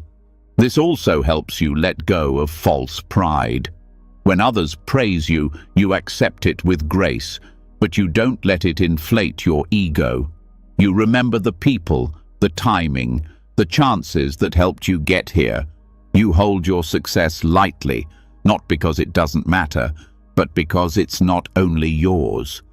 And when things fall apart, this teaching provides resilience. You stop blaming fate or yourself. You ask what shifted in the conditions. You learn to respond, not just react. You understand that life is fluid, that endings are not failures. They are signals that new causes are needed. This view brings freedom from isolation. You stop carrying the burden of life as a solo project. You realize that asking for support is wise, not weak, that contributing to others is natural, not noble. You start to live in a way that acknowledges how deeply we belong to each other. Dependent origination is not just a concept to reflect on. It's a lens to live through. It reminds you that everything you do matters, not because you're the center of the universe, but because you're part of it. Every action supports or disrupts the field. Every choice either deepens harmony or strengthens confusion. Let this awareness shape the way you speak, work, rest, and relate. Let it remind you that no achievement is ever purely individual. Let it soften the pride that separates you and the shame that isolates you. Let it return you to humility, not the kind that makes you small, but the kind that makes you whole. Because in the web of life, no one stands alone, and when you understand this, you no longer need to pretend that you got here by yourself. You begin to walk differently, more aware, more generous, more grounded, and from that place, real strength grows. As the illusion of separation fades and the myth of self-made success dissolves under the light of interdependence, something deeper becomes visible. You begin to see not just how things arise, but also how easily perception becomes distorted. Even when you recognize that nothing happens in isolation, the mind still holds onto preferences, clings to expectations, and compares what is happening to what it thinks should be.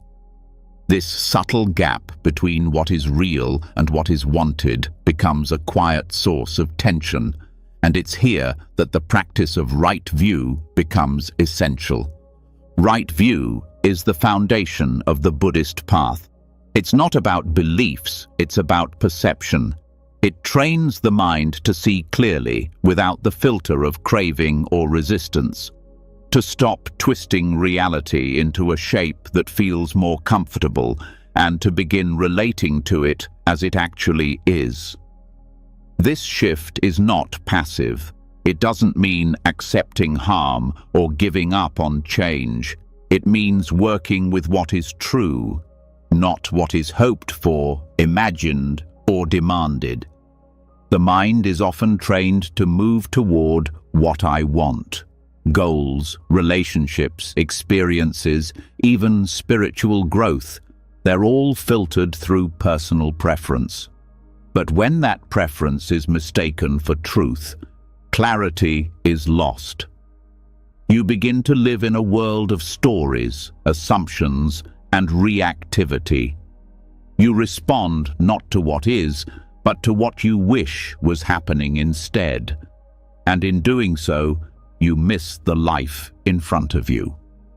Right view breaks this pattern. It invites stillness before reaction. It invites observation before judgment. It asks you to see causes and conditions, not just conclusions. When something difficult arises, the habitual mind labels it bad, wrong, unfair.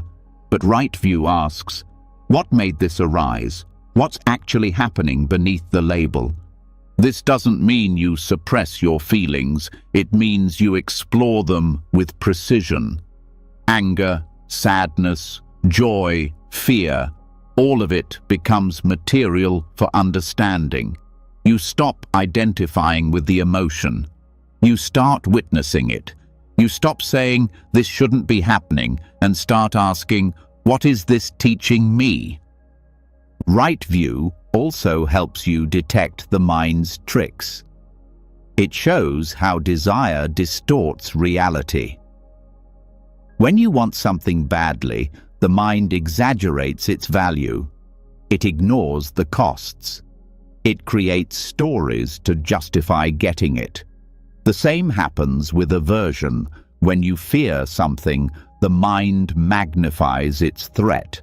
It narrows your vision, but with right view, you begin to hold that desire or fear in awareness without immediately acting on it. You learn to see your thoughts about reality as different from reality itself. This view also challenges the way comparison arises. The mind often wants to measure how far ahead or behind you are, who has more or less, who is winning or failing. But these comparisons are based on a distorted lens. They ignore the complex web of causes that shape each person's life. They turn others into mirrors of your own insecurity. Right view helps you step back from this pattern and meet your path with attention, not judgment. It also brings steadiness when things change. Most suffering comes not from change itself, but from resisting it. Right view trains you to expect change, to understand that everything arises and passes based on conditions. It teaches you that nothing is fixed, not your identity, not your circumstances, not even your thoughts. You begin to trust that the truth of the moment is always shifting, and that your job is not to hold it in place, but to move with it wisely. This shift in perception also applies to your view of others. You stop reducing people to their behavior. You recognize that every action is shaped by unseen forces: trauma, fear, culture, upbringing. Right view doesn't justify harm, but it helps you see that people are not their worst moment. You respond with clarity, not punishment. With boundaries, not blame. It brings a new honesty to your spiritual path as well. You stop chasing peak experiences or idealized states. You begin to value grounded awareness. You stop thinking that insight must always feel profound. You start trusting the quiet knowing that grows over time. Right view reminds you that truth is not always dramatic. Often it's subtle, a soft shift in how you hold your experience. This view becomes especially important when navigating loss or failure. The mind wants to label these as proof that something has gone wrong. But with right view, you see that pain is not punishment. That discomfort is not the enemy.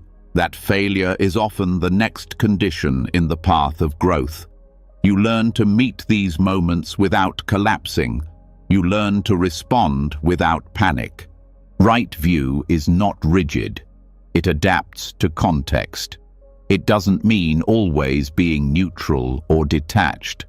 Sometimes right view means taking strong action. Sometimes it means stepping back. The key is not what you do, but whether your action is based on what's real. Are you seeing clearly or reacting blindly? Are you aligned with the truth of the situation or just avoiding discomfort? This clarity also changes how you approach goals. When you move from what I want to what is, your goals become expressions of truth, not escape plans. You stop trying to control every step. You focus on intention and effort, not obsession with results.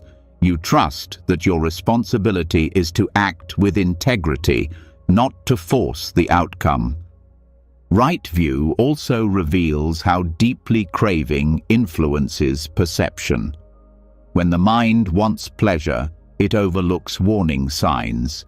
When it wants to avoid pain, it dismisses necessary truth. This bias affects every layer of decision-making.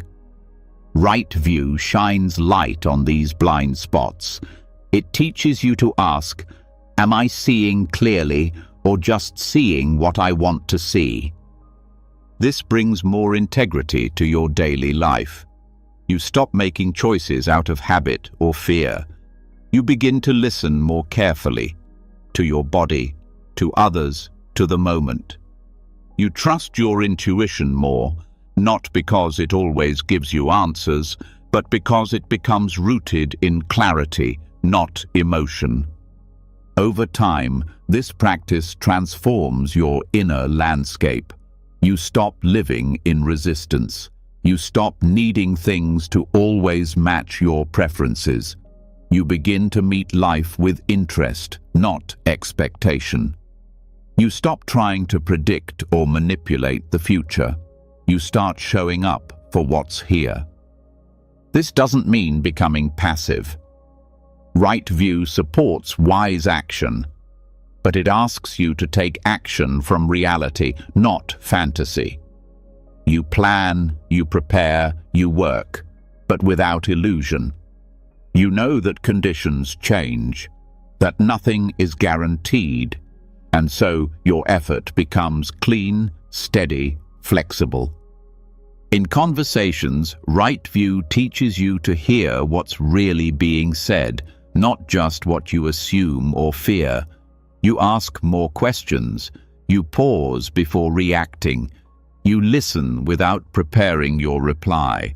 You stop defending your image. You start listening with your whole attention. This view also protects you from self-deception. The mind wants to avoid what's painful to see. It wants to stay comfortable. But right view challenges this. It invites discomfort. It tells you that truth is more valuable than comfort, that growth requires honesty, that peace requires facing what is real, even when it's difficult. Let this awareness continue to deepen. Let it guide how you read situations, how you respond to emotion, how you plan your day. Let it remind you that perception is powerful, and that clarity is not something that happens once, but something you practice in every moment. Because when you begin to see what is truly there, not just what you want to see, you begin to live with real wisdom. You stop arguing with reality. You stop needing life to match your preferences. You begin to meet life as it is, and that meeting point is where freedom begins. As perception shifts from craving to clarity, and you begin to meet life as it truly is, rather than how you wish it to be, something else becomes more obvious: the invisible pressure of time. Even when you start seeing with right view, the clock continues ticking in the background of your mind. You feel it in your breath, your schedule, your comparisons, your fears. It doesn't just push you forward, it weighs on your choices. It shows up as urgency, frustration, restlessness, and often the suffering tied to time doesn't come from time itself, but from the way we relate to it. Buddhism offers a different relationship to time, one that is not linear, not rigid, and not measured by deadlines. It invites you to step outside the belief that progress must follow a strict path or that worth is proven through speed. It helps you see that urgency is often another form of control, and that clinging to specific timelines is a quiet way of saying, "This moment isn't enough." Letting go of time does not mean letting go of responsibility. It means releasing the anxiety that your life must unfold according to a mental schedule. It means understanding that spiritual growth, healing, creativity, love, none of these obey your preferred timing. They have their own rhythm. They unfold when the conditions are right, not when your calendar demands it. This perspective starts to shift how you view progress.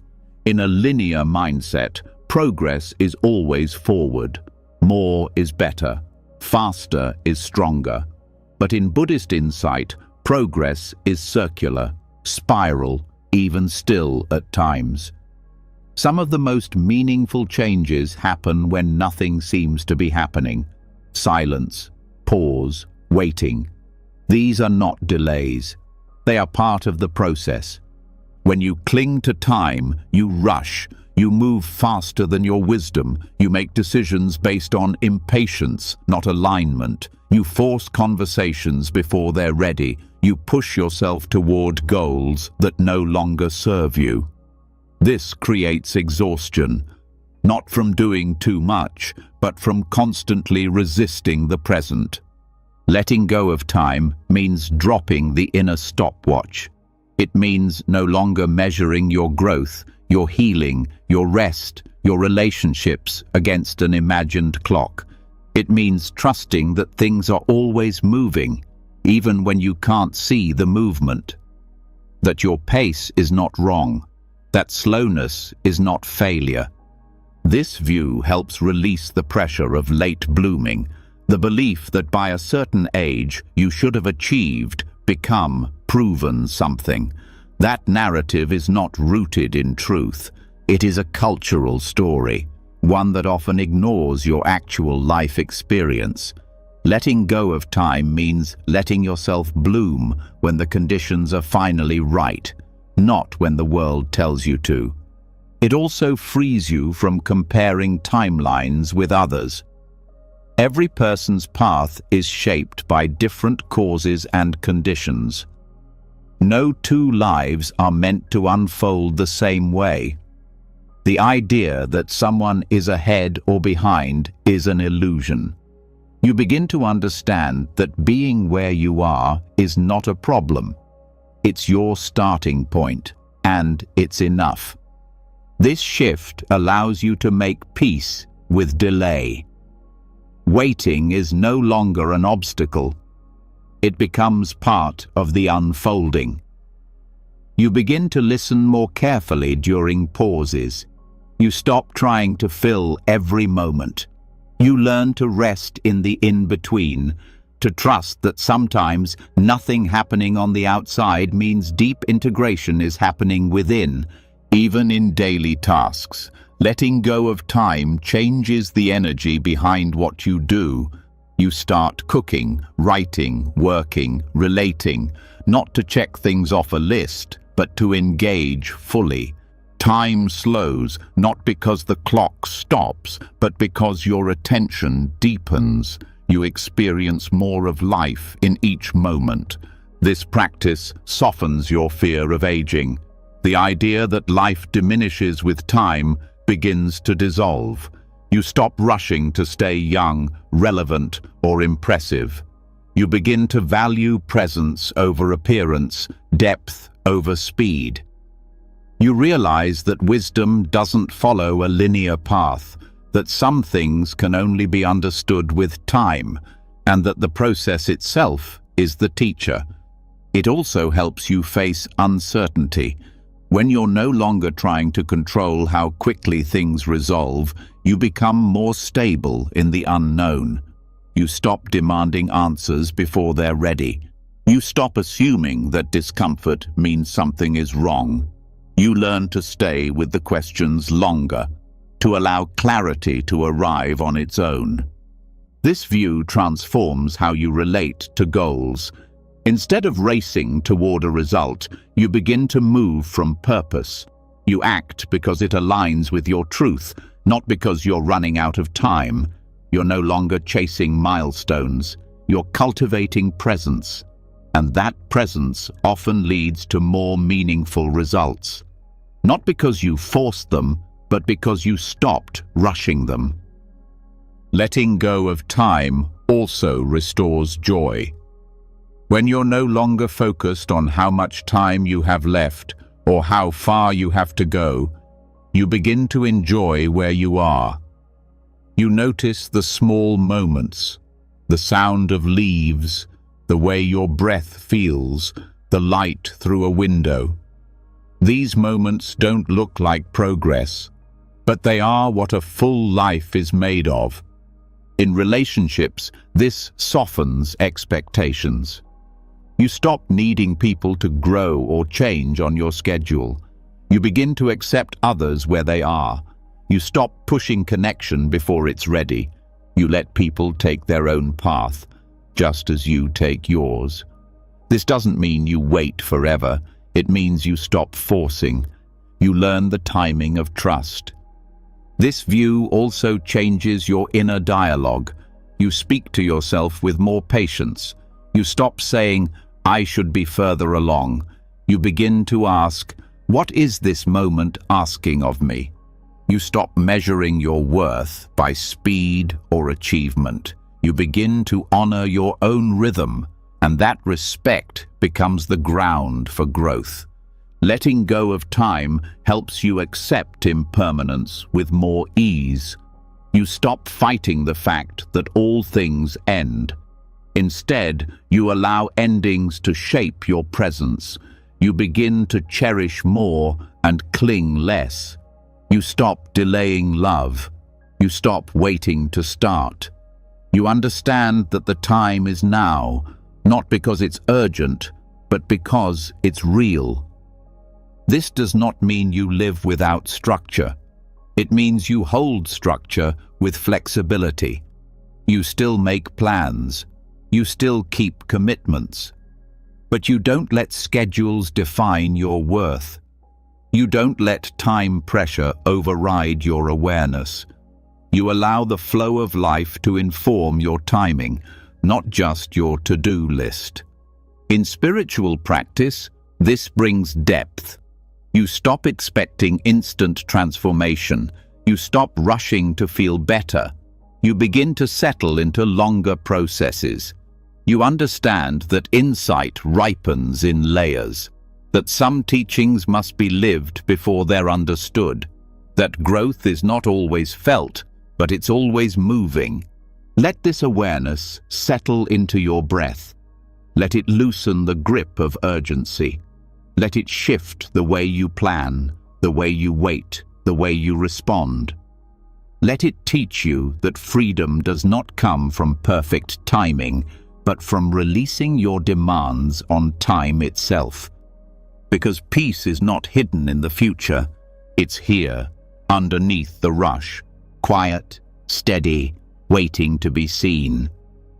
When you begin releasing your grip on time, the mental deadlines, the anxious pacing, the belief that everything must unfold now, a softer rhythm starts to emerge.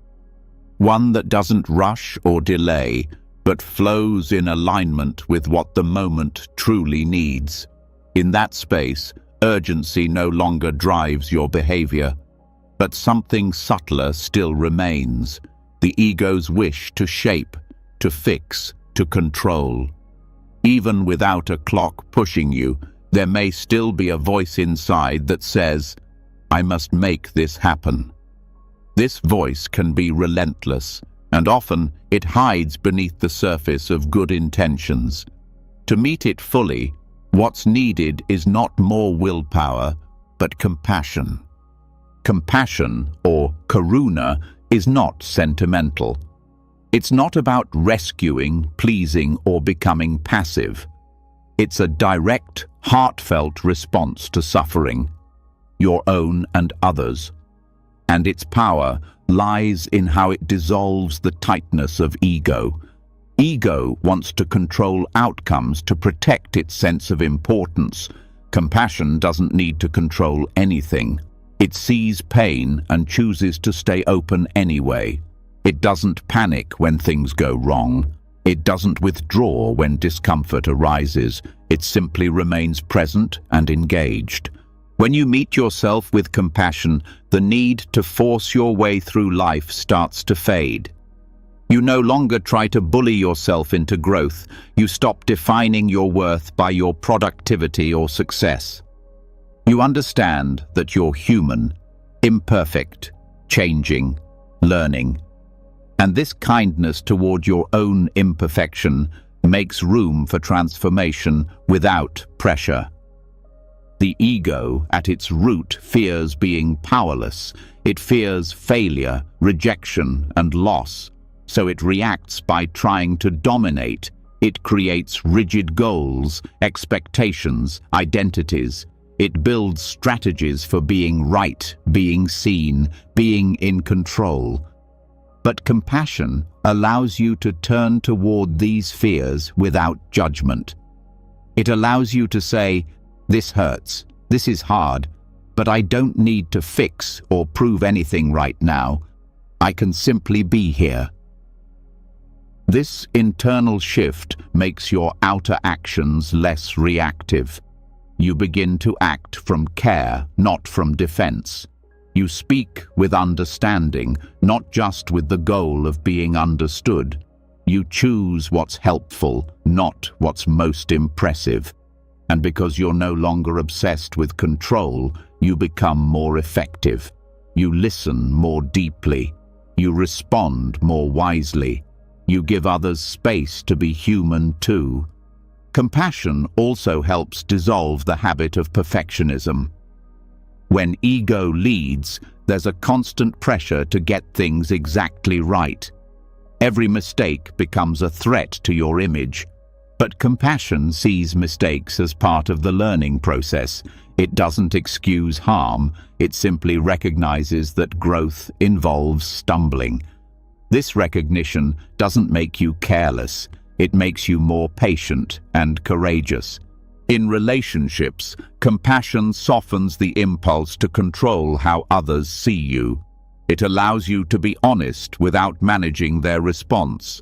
You become more real. You let go of the need to impress or please. And this authenticity builds trust. People can feel when you're not performing. They can feel when your care is genuine. Compassion also prevents burnout. When you act from ego, your energy becomes strained. You try to carry everything alone. You believe that letting go means weakness. But when compassion guides you, you start to notice your limits. You rest without guilt. You say no without shame. You begin to trust that your worth doesn't come from endless doing. It comes from your presence, your sincerity, your ability to care without controlling. This shift changes how you view challenges. The ego wants to fix problems quickly to avoid discomfort. Compassion stays longer. It asks deeper questions. It doesn't rush to solve. It listens. And often, this patient presence reveals insights that force could never reach. You begin to understand that not all suffering needs to be removed right away. Some of it needs to be witnessed. When you meet others with compassion, their defensiveness often softens. Control creates resistance. Compassion creates connection. It says, "I see your pain, and I don't need to change you to be okay." This space allows for real transformation, not because you forced it, but because you stopped demanding it. Even in leadership or influence, compassion brings balance. Without it, power can become manipulation. You start to see people as means to an end, but compassion brings you back to service. You lead not to control outcomes, but to support growth. You stop managing people through fear or pressure. You create environments where truth can emerge. Compassion also reduces inner conflict. So much of the ego's tension comes from resisting your own emotions. When you feel anxious, you try to suppress it. When you're tired, you push through it. When you're angry, you judge yourself. But compassion welcomes these states. It doesn't indulge them. It simply holds them without rejection. And in that holding, they begin to shift. This inner peace makes it easier to let go of certainty. The ego wants to know exactly how everything will turn out. Compassion says, even if I don't know, I can still care. I can still act. It allows you to show up in the unknown without needing to control it. It brings courage, not the kind that forces, but the kind that stays present. In spiritual practice, compassion dissolves spiritual ambition. The desire to be more advanced, more peaceful, more enlightened. It can become another ego trap. But karuna reminds you that the path isn't about becoming superior. It's about becoming more available to the suffering around you, more real, more present, less divided. This quality also helps you face injustice with clarity. Compassion doesn't mean passive acceptance of harm. It means responding without hatred. It means taking action rooted in care, not blame. It means using your voice, your body, your resources, not to punish, but to heal. Compassion is not soft. It's strong, steady, unshaken by outcome. Even in moments of failure, compassion stays. It doesn't abandon you when things fall apart. It reminds you that your value does not disappear with your plans, that your heart can stay open even in disappointment. This is how resilience is born, not from pushing through, but from softening into what's here without self-attack. Compassion toward yourself is what makes compassion for others sustainable. When you don't punish your own limits, you don't resent others for theirs. You become less reactive, less critical. You see people as mirrors, not enemies. You stop taking things so personally. You begin to understand that everyone is carrying something unseen. Let compassion shape your day. Let it guide your decisions, your tone, your plans. Let it replace force with care, tension with warmth. Not because things will go perfectly, but because you're no longer trying to dominate reality. You're learning how to meet it with presence, with honesty, with a heart that no longer needs to control in order to feel safe. In that heart, there is room for everything, for growth, for failure, for joy, for grief, for letting go. And in that letting go, the ego's grip weakens, not through resistance, but through kindness. Because what the ego tries to fix with control, compassion begins to heal with presence. And from that healing, your actions change, not because you've forced them, but because you've allowed them to arise from something deeper, something softer, something true. When compassion begins to take the place of control, you stop needing to shape every moment with pressure. You soften in the presence of difficulty. You allow space for yourself and others to unfold. The urge to dominate slowly gives way to curiosity, to care. But even compassion, when stretched too thin by constant motion, can become strained. There comes a point when even the most sincere presence needs rest, not to escape, but to reset. This is the wisdom behind stepping back, not as retreat in fear, but as retreat in strength. A sacred pause where growth is not pushed, but permitted. In Buddhist practice, this is deeply understood. Monks and practitioners throughout history have stepped away from the world not because they rejected it, but because they knew something essential happens in silence, in stillness, in separation from the noise of constant doing. This isn't isolation for the sake of escape. It's space for clarity to surface, a chance to listen without interruption. And within this space, something surprising often happens. Progress accelerates without force. The modern mind often resists retreat. It sees withdrawal as weakness or laziness. It associates stepping back with falling behind. But that assumption is built on the illusion that constant movement equals effectiveness. The truth is, many of the most meaningful changes happen when nothing external appears to be changing at all. Insight, integration, and deep transformation often require silence and slowness. Creating space doesn't mean abandoning responsibility. It means honoring rhythm.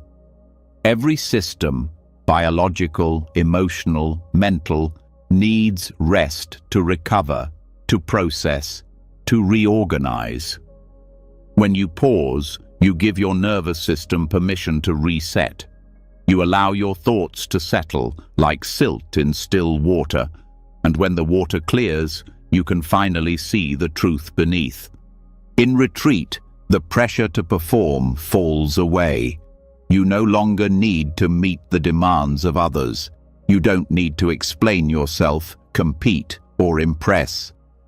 This emptiness creates room for truth to surface.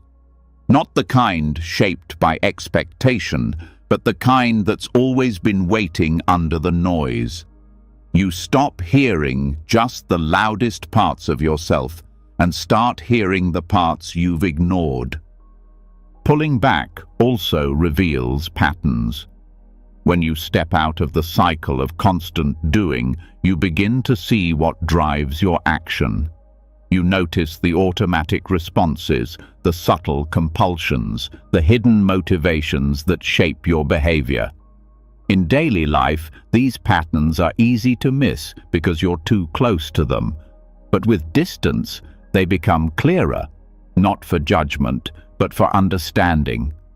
In this understanding, healing happens, not by force, but by permission. The body begins to relax in ways it hasn't before.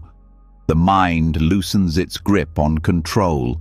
Emotions that were pushed aside finally rise and release, not because you analyze them, but because you gave them space to move. This is what makes retreat powerful. It doesn't solve problems by thinking harder. It allows the deeper intelligence of the body and heart to do their quiet work. Stepping back also changes how you relate to goals. You start to see which ones came from truth and which came from fear. You begin to feel which dreams still resonate and which have expired. Without the pressure to prove or produce, your inner compass resets. You remember why you began. And if the original reasons no longer hold, you are free to begin again. This freedom makes it easier to release what no longer fits. In the quiet of retreat, it becomes obvious which habits and roles are draining your energy. You no longer need a dramatic crisis to justify letting go. You simply feel the difference between what nourishes you and what depletes you. That clarity doesn't always come through thinking. It often comes through silence. In monastic life, retreats are not escapes. They are resets. They are structured, deliberate, and purposeful. Time is given not just to rest, but to reconnect with the breath, with the present, with reality as it is. You don't retreat to avoid the world. You retreat to meet it with greater awareness.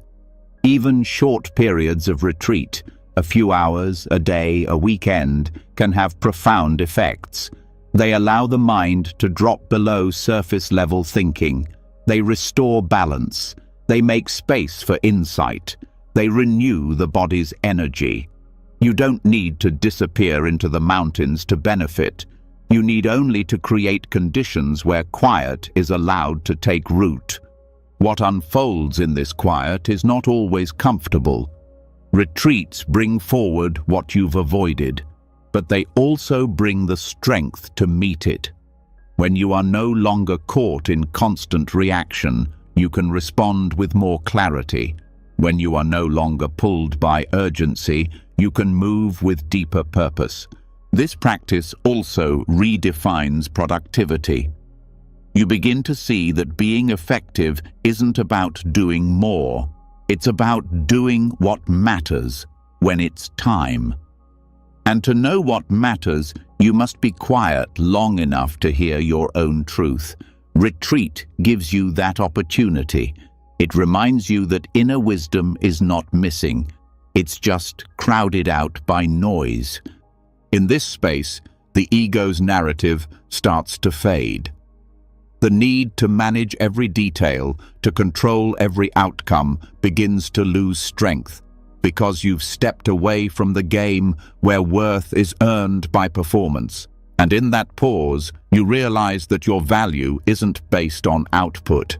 It never was. This realization doesn't make you passive, it makes you free. When you return from retreat, even a brief one, the world hasn't changed, but your relationship to it has. You respond more deliberately. You make fewer decisions from panic.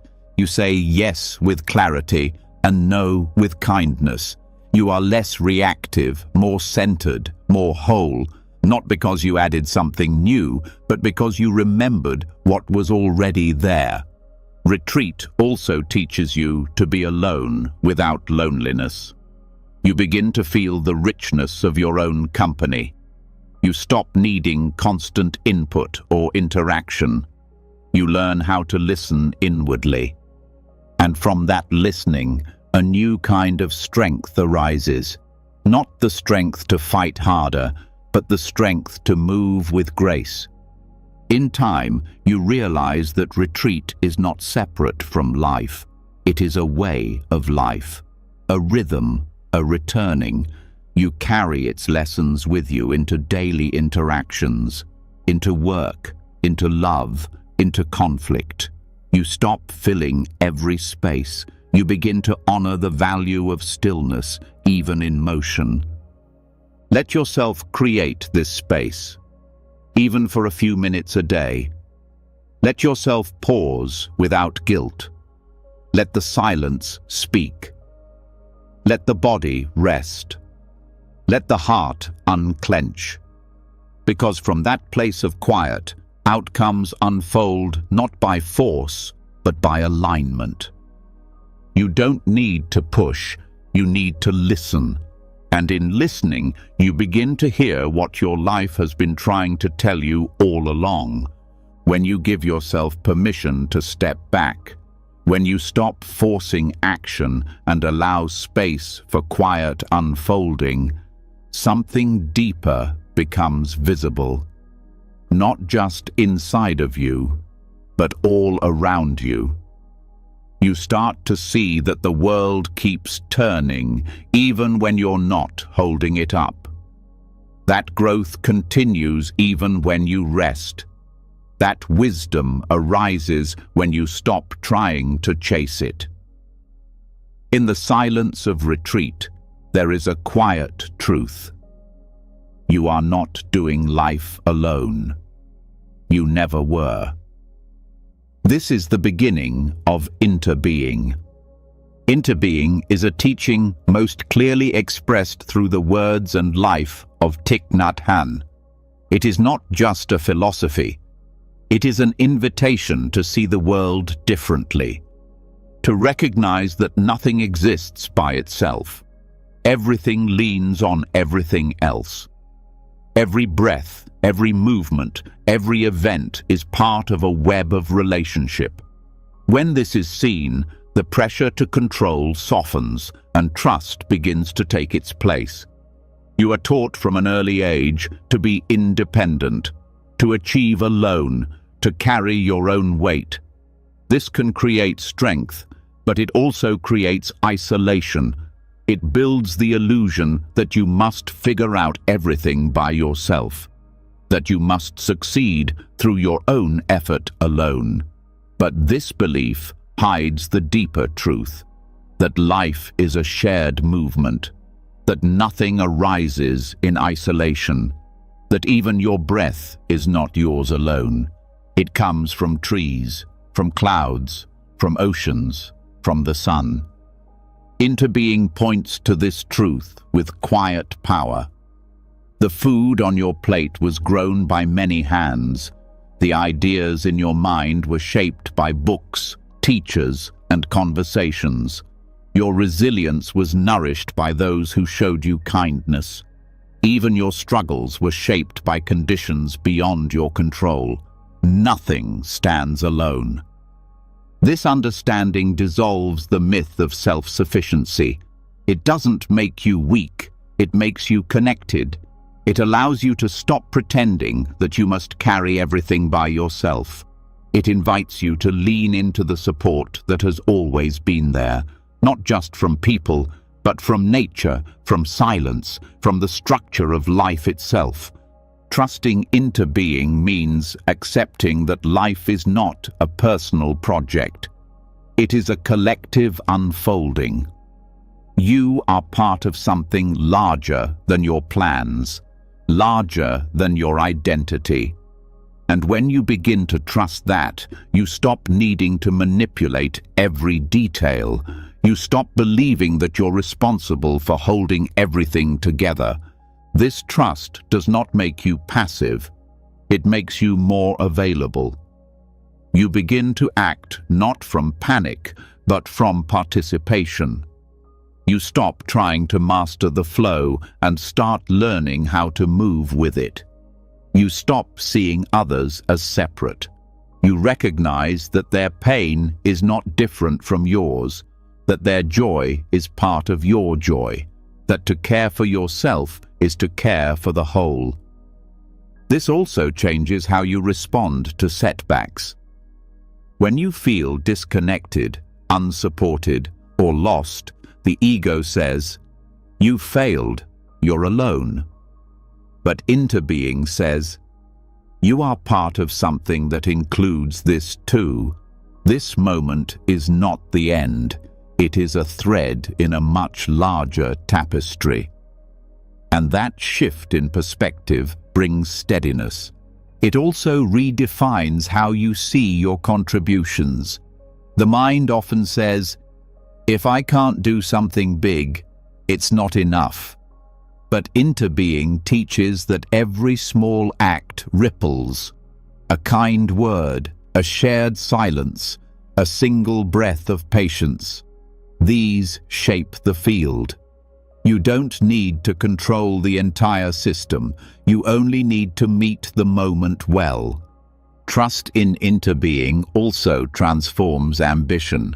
When you realize that everything is connected, you stop chasing success as a separate outcome. You begin to ask, what am I building that others can stand on? You stop striving to stand out and start focusing on how to serve. And in that shift, a different kind of fulfillment arises, one that does not depend on recognition. This teaching also dissolves comparison. If all things arise through interconnection, then comparing timelines or achievements becomes meaningless. Your path is shaped by different conditions, different support systems, different roles in the whole. You stop measuring your value against someone else's moment. You start honoring where you are, because where you are contributes to where we all are. Interbeing brings humility. You recognize that you are both supported and supportive, that your presence matters not because you control everything, but because you are part of the movement. You become more careful with your energy, more respectful of life, more patient with change. You begin to see your life as a contribution, not a competition. This insight also allows you to forgive. When you see others through the lens of interbeing, you realize that their actions are also shaped by causes you may never see. This does not excuse harm, but it helps you understand it. It softens your anger. It makes space for compassion, not just as a feeling, but as a recognition of shared humanity. Trusting interbeing also invites surrender, not the kind that gives up, but the kind that accepts you are not the only force at work. You stop trying to force results. You start planting seeds with care, trusting that the conditions for growth will come. Maybe now, maybe later. Maybe through you, maybe through someone else. But you no longer need to grip so tightly. This surrender allows you to rest. When you know you are not the only one shaping the path, You stop feeling the need to fix everything. You begin to pace yourself. You ask for help.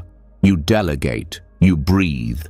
And from that place, your energy returns because it's no longer being drained by pressure.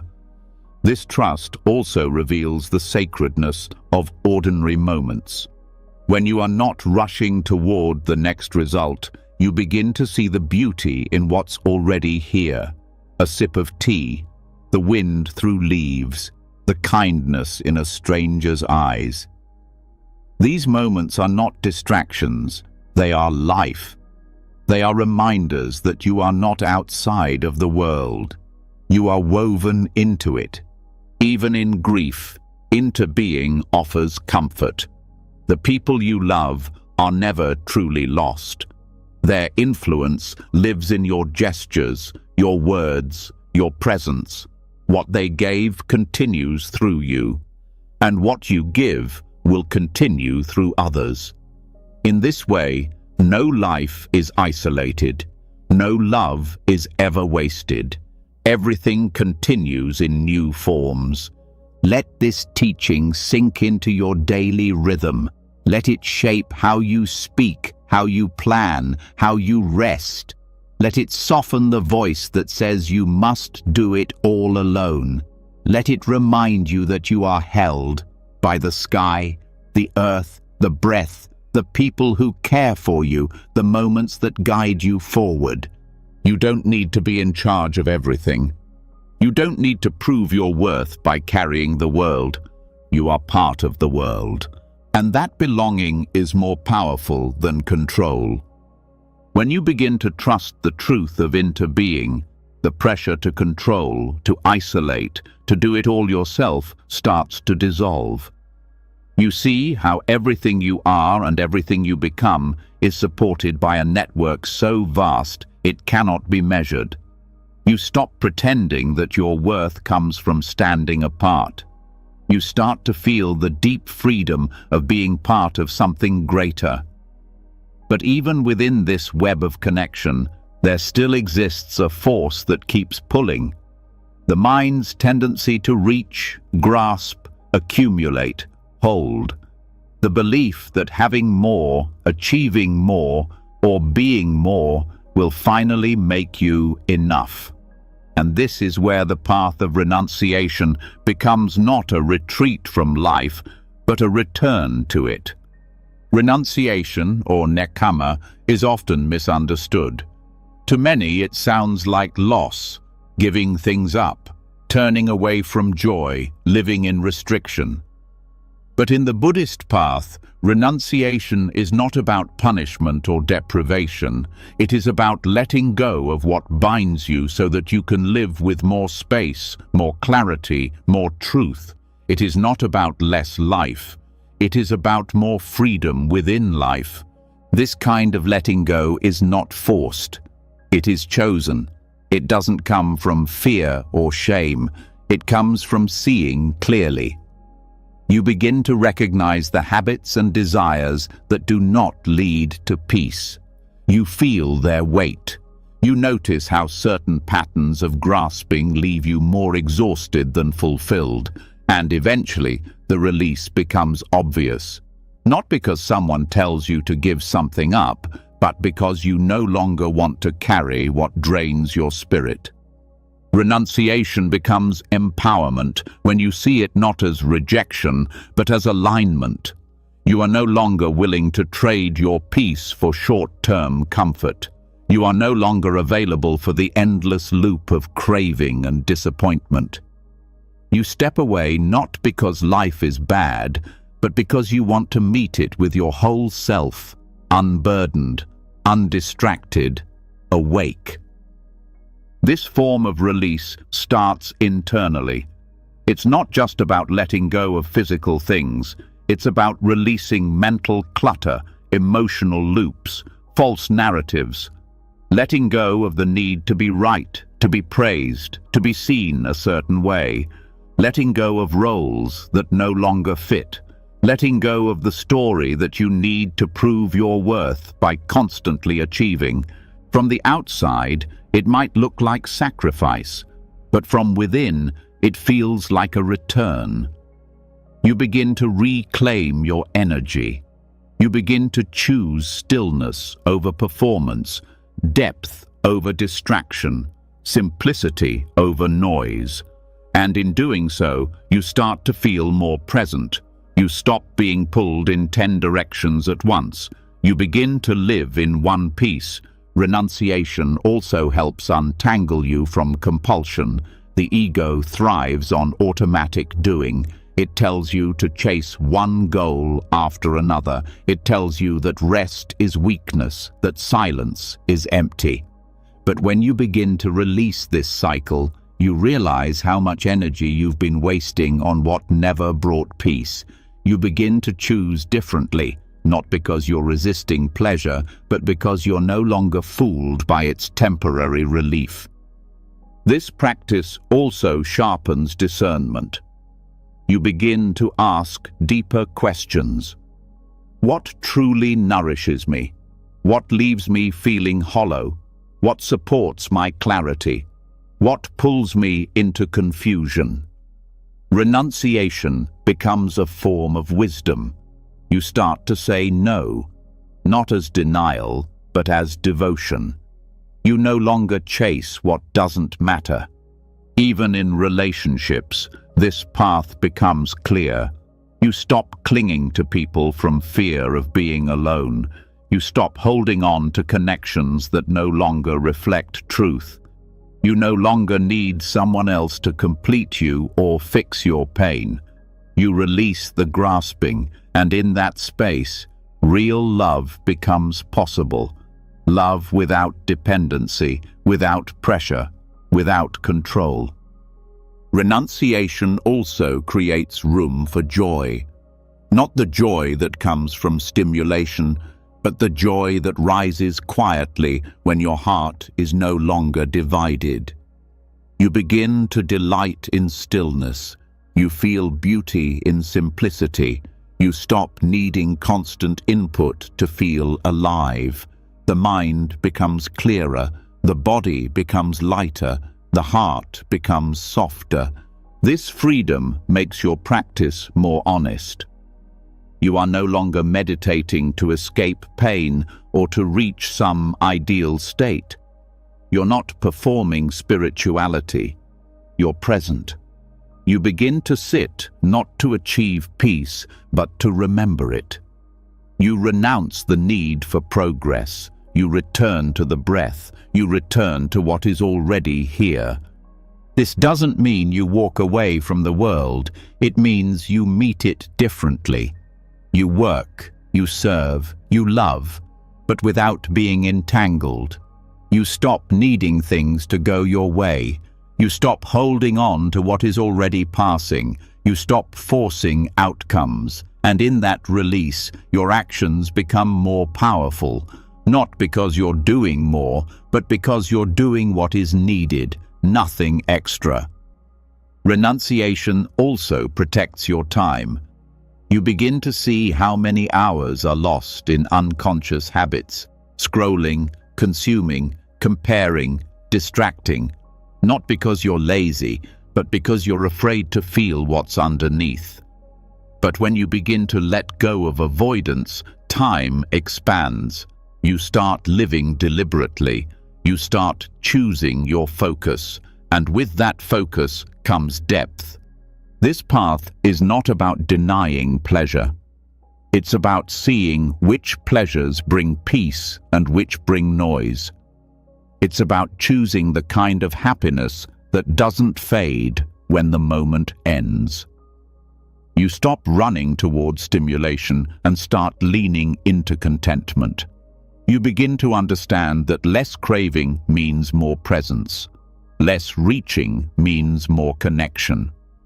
There is power in this simplicity, a kind of dignity that doesn't depend on status or success. You stop needing to decorate your life to prove its value. You begin to love the ordinary. You find beauty in what is quiet, unnoticed, real. Your attention sharpens. Your heart becomes more available. You start living from essence, not from image. Renunciation also builds strength. Because letting go is not always easy. It asks you to face what you've avoided. It asks you to stand in discomfort without reaching for distraction. It teaches you to hold pain without collapsing, to feel emptiness without rushing to fill it. This strength is not hard or rigid. It's the strength of someone who trusts their own clarity more than their cravings. Over time, this practice brings peace, not the fragile peace of getting what you want, but the deep peace of not needing it anymore.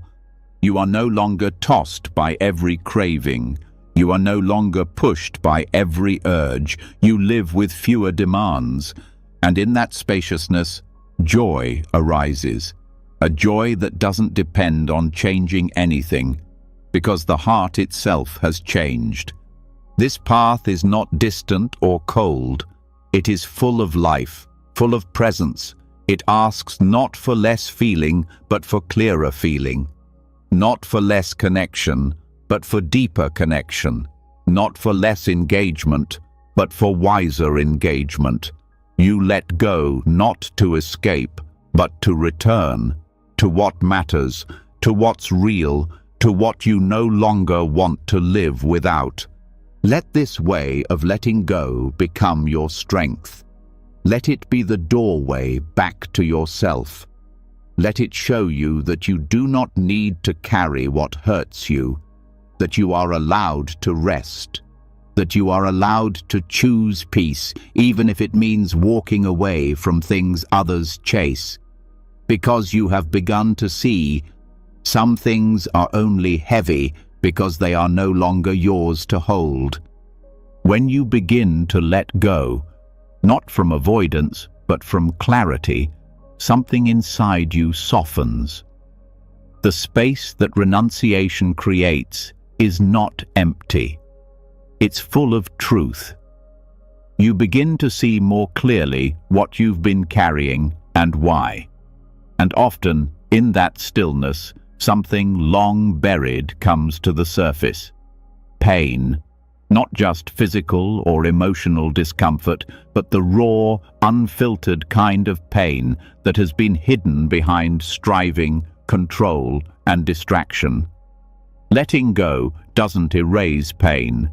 It simply removes the noise around it. And when that noise is gone, you finally face the truth. Pain is not what breaks you.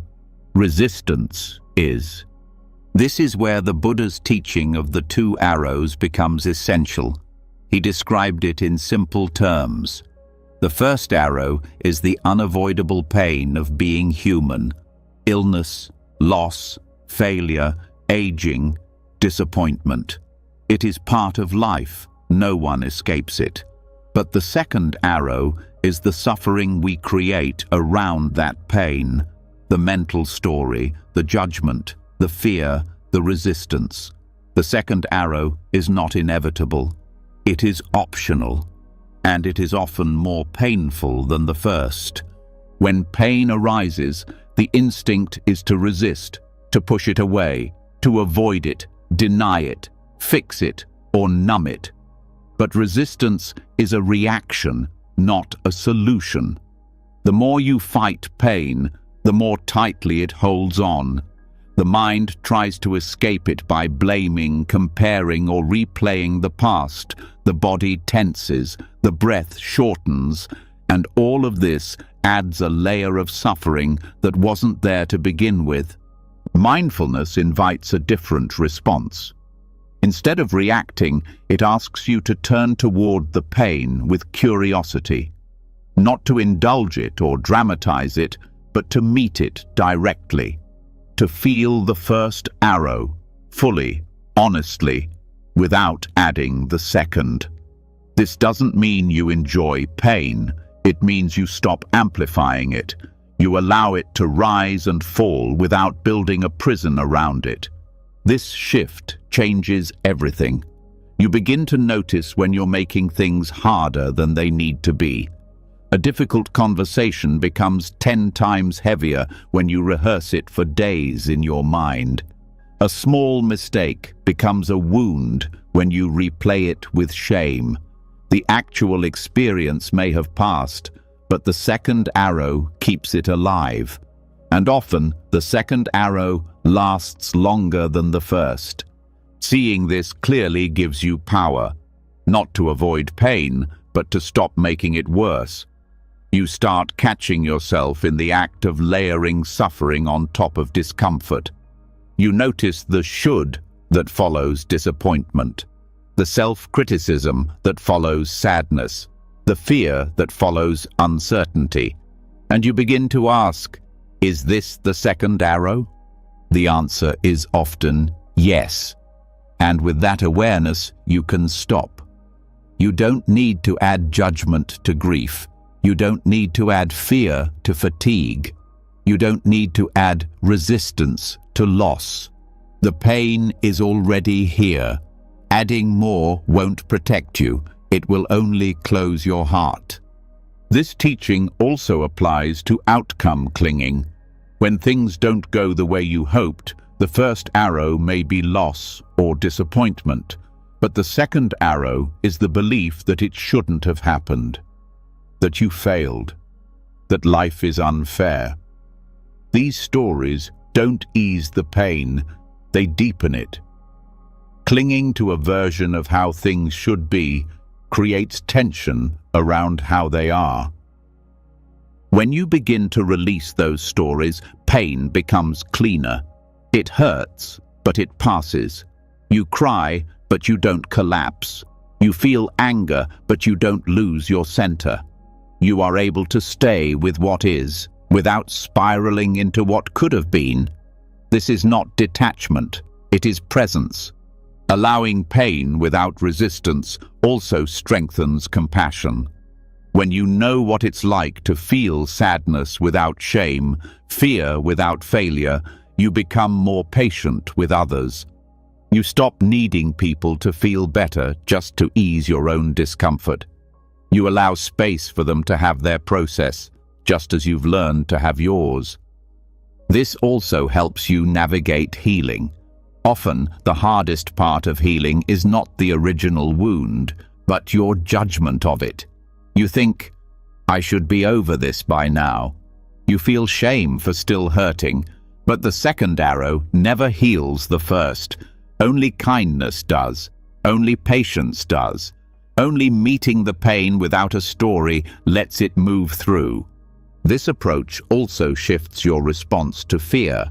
When fear arises, the mind wants to fight or flee, but often fear is just a signal, not a threat.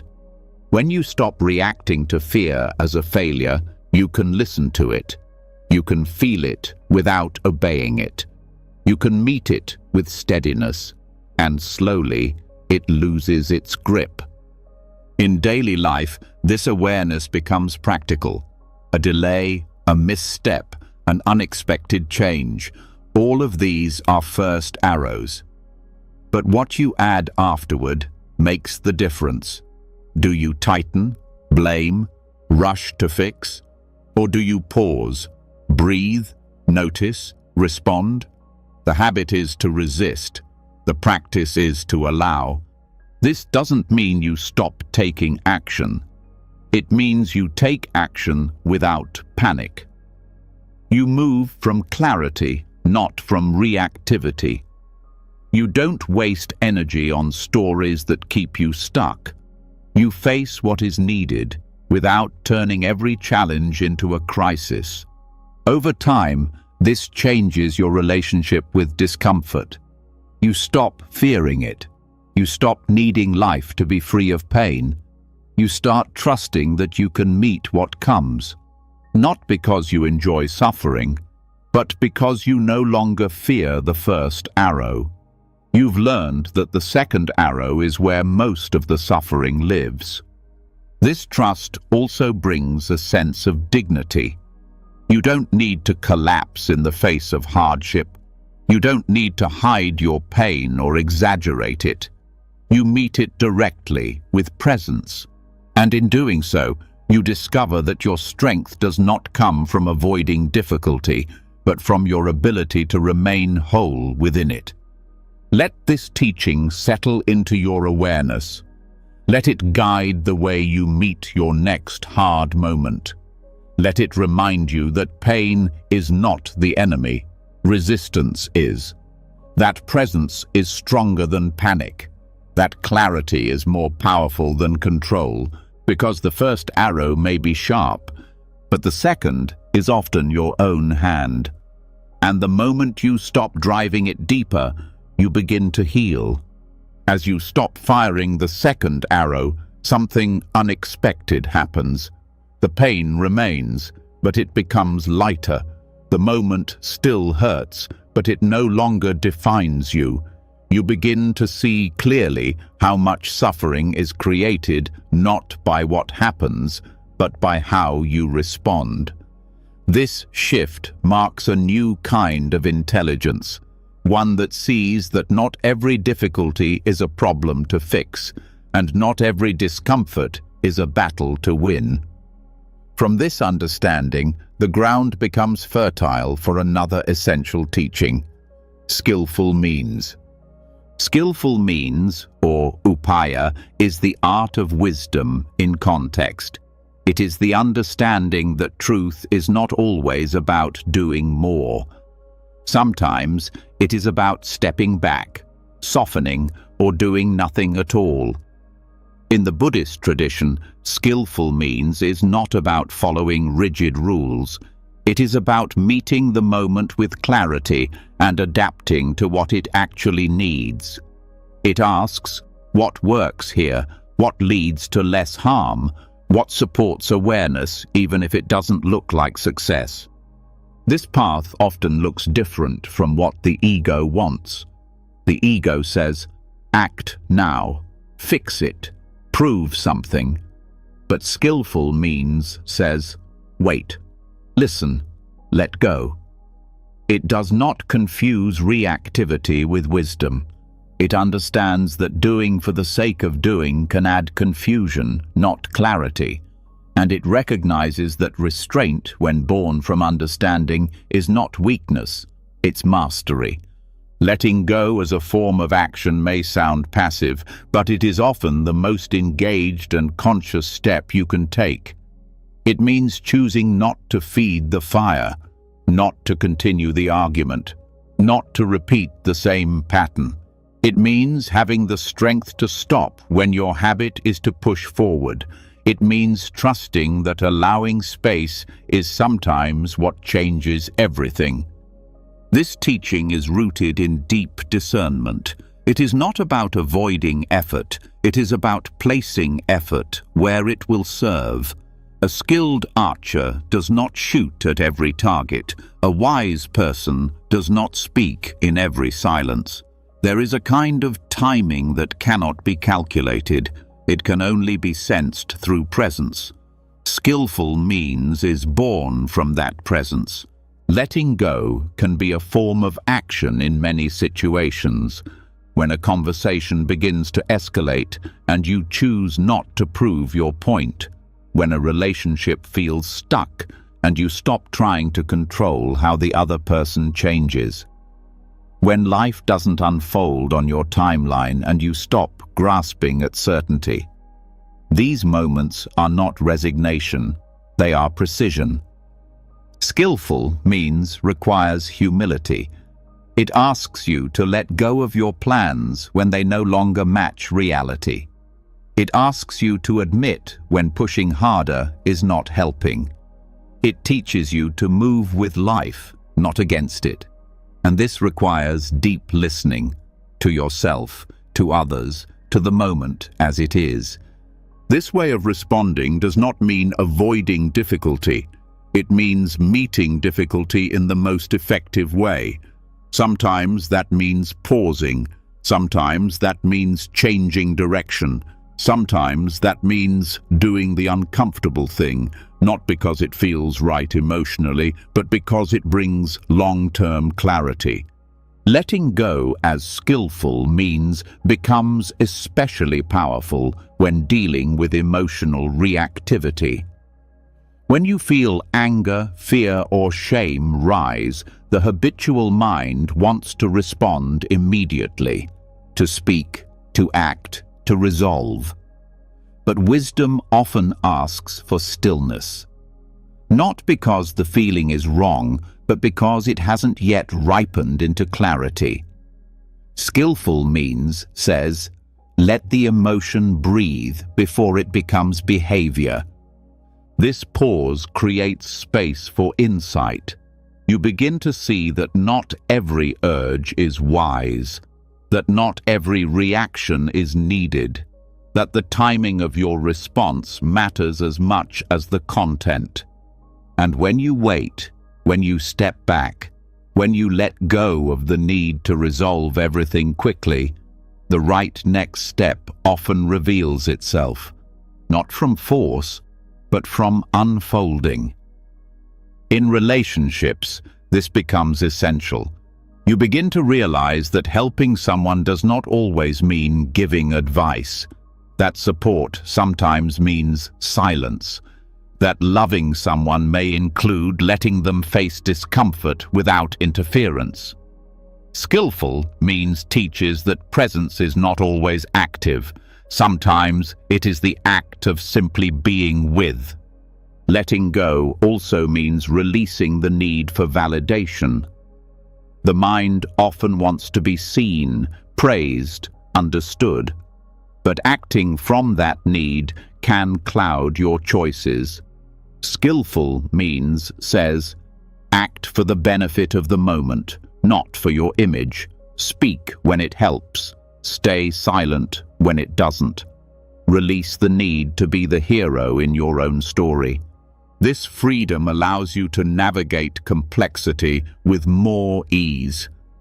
When you stop needing to be right or to win or to fix everything, you can see the situation more clearly.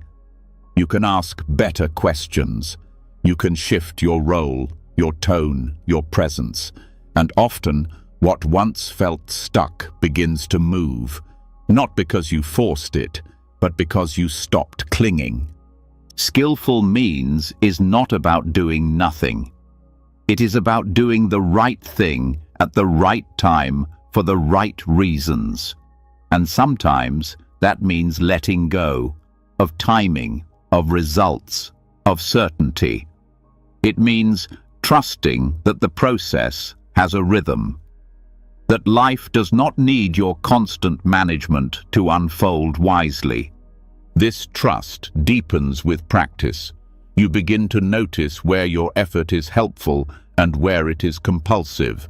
You learn when to step forward and when to step back. You learn to recognize the difference between surrender and collapse. And slowly, your actions become more aligned, more spacious, more effective. This way of moving through life requires patience. Skillful means is not always fast. It doesn't always produce immediate results. But it builds something stronger, a life based not on reaction, but on understanding. A life where your energy is no longer scattered. A life where your presence itself becomes a form of support. Even in spiritual practice, this teaching applies.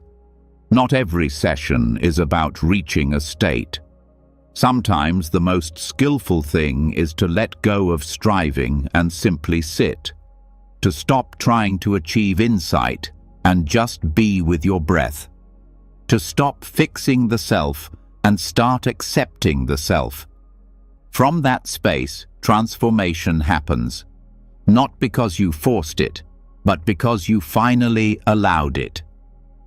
Letting go does not mean doing less. It means doing with more awareness, with more care, with more trust in the wisdom of pause. It means choosing not to push when pushing will only create more resistance. It means stepping back, not out of fear, but out of clarity. In a world that often rewards noise, speed, and performance, skillful means is a quiet revolution. It is the wisdom that recognizes. Sometimes, the most powerful thing you can do is stop, breathe, wait. Let the truth of the moment reveal itself before deciding how to meet it.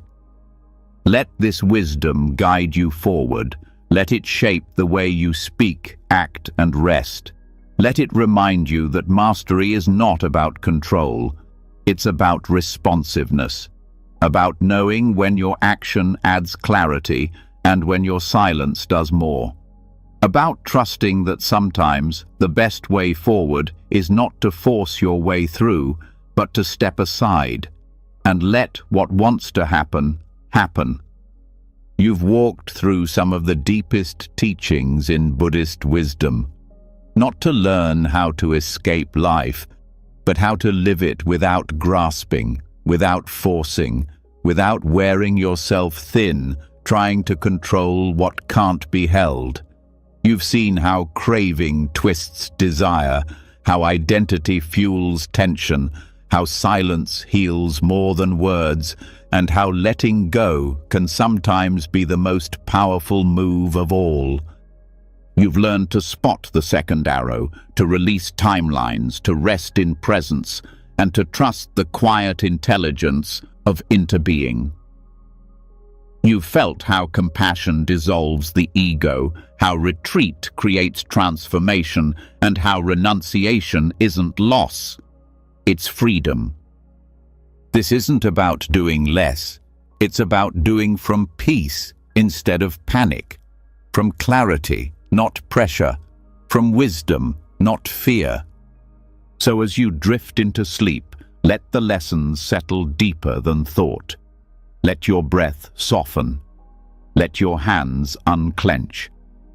There's nothing to fix, no outcome to chase, just this moment, quietly unfolding, and you finally at ease within it.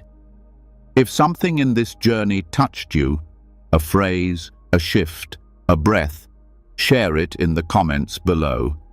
Not for performance, but as a way to mark your path. Your insight might be the spark someone else needs to hear tonight. And if you'd like to keep exploring this kind of wisdom, don't forget to subscribe and turn on the bell. We're building a space here for clarity, calm, and real growth, and you're always welcome.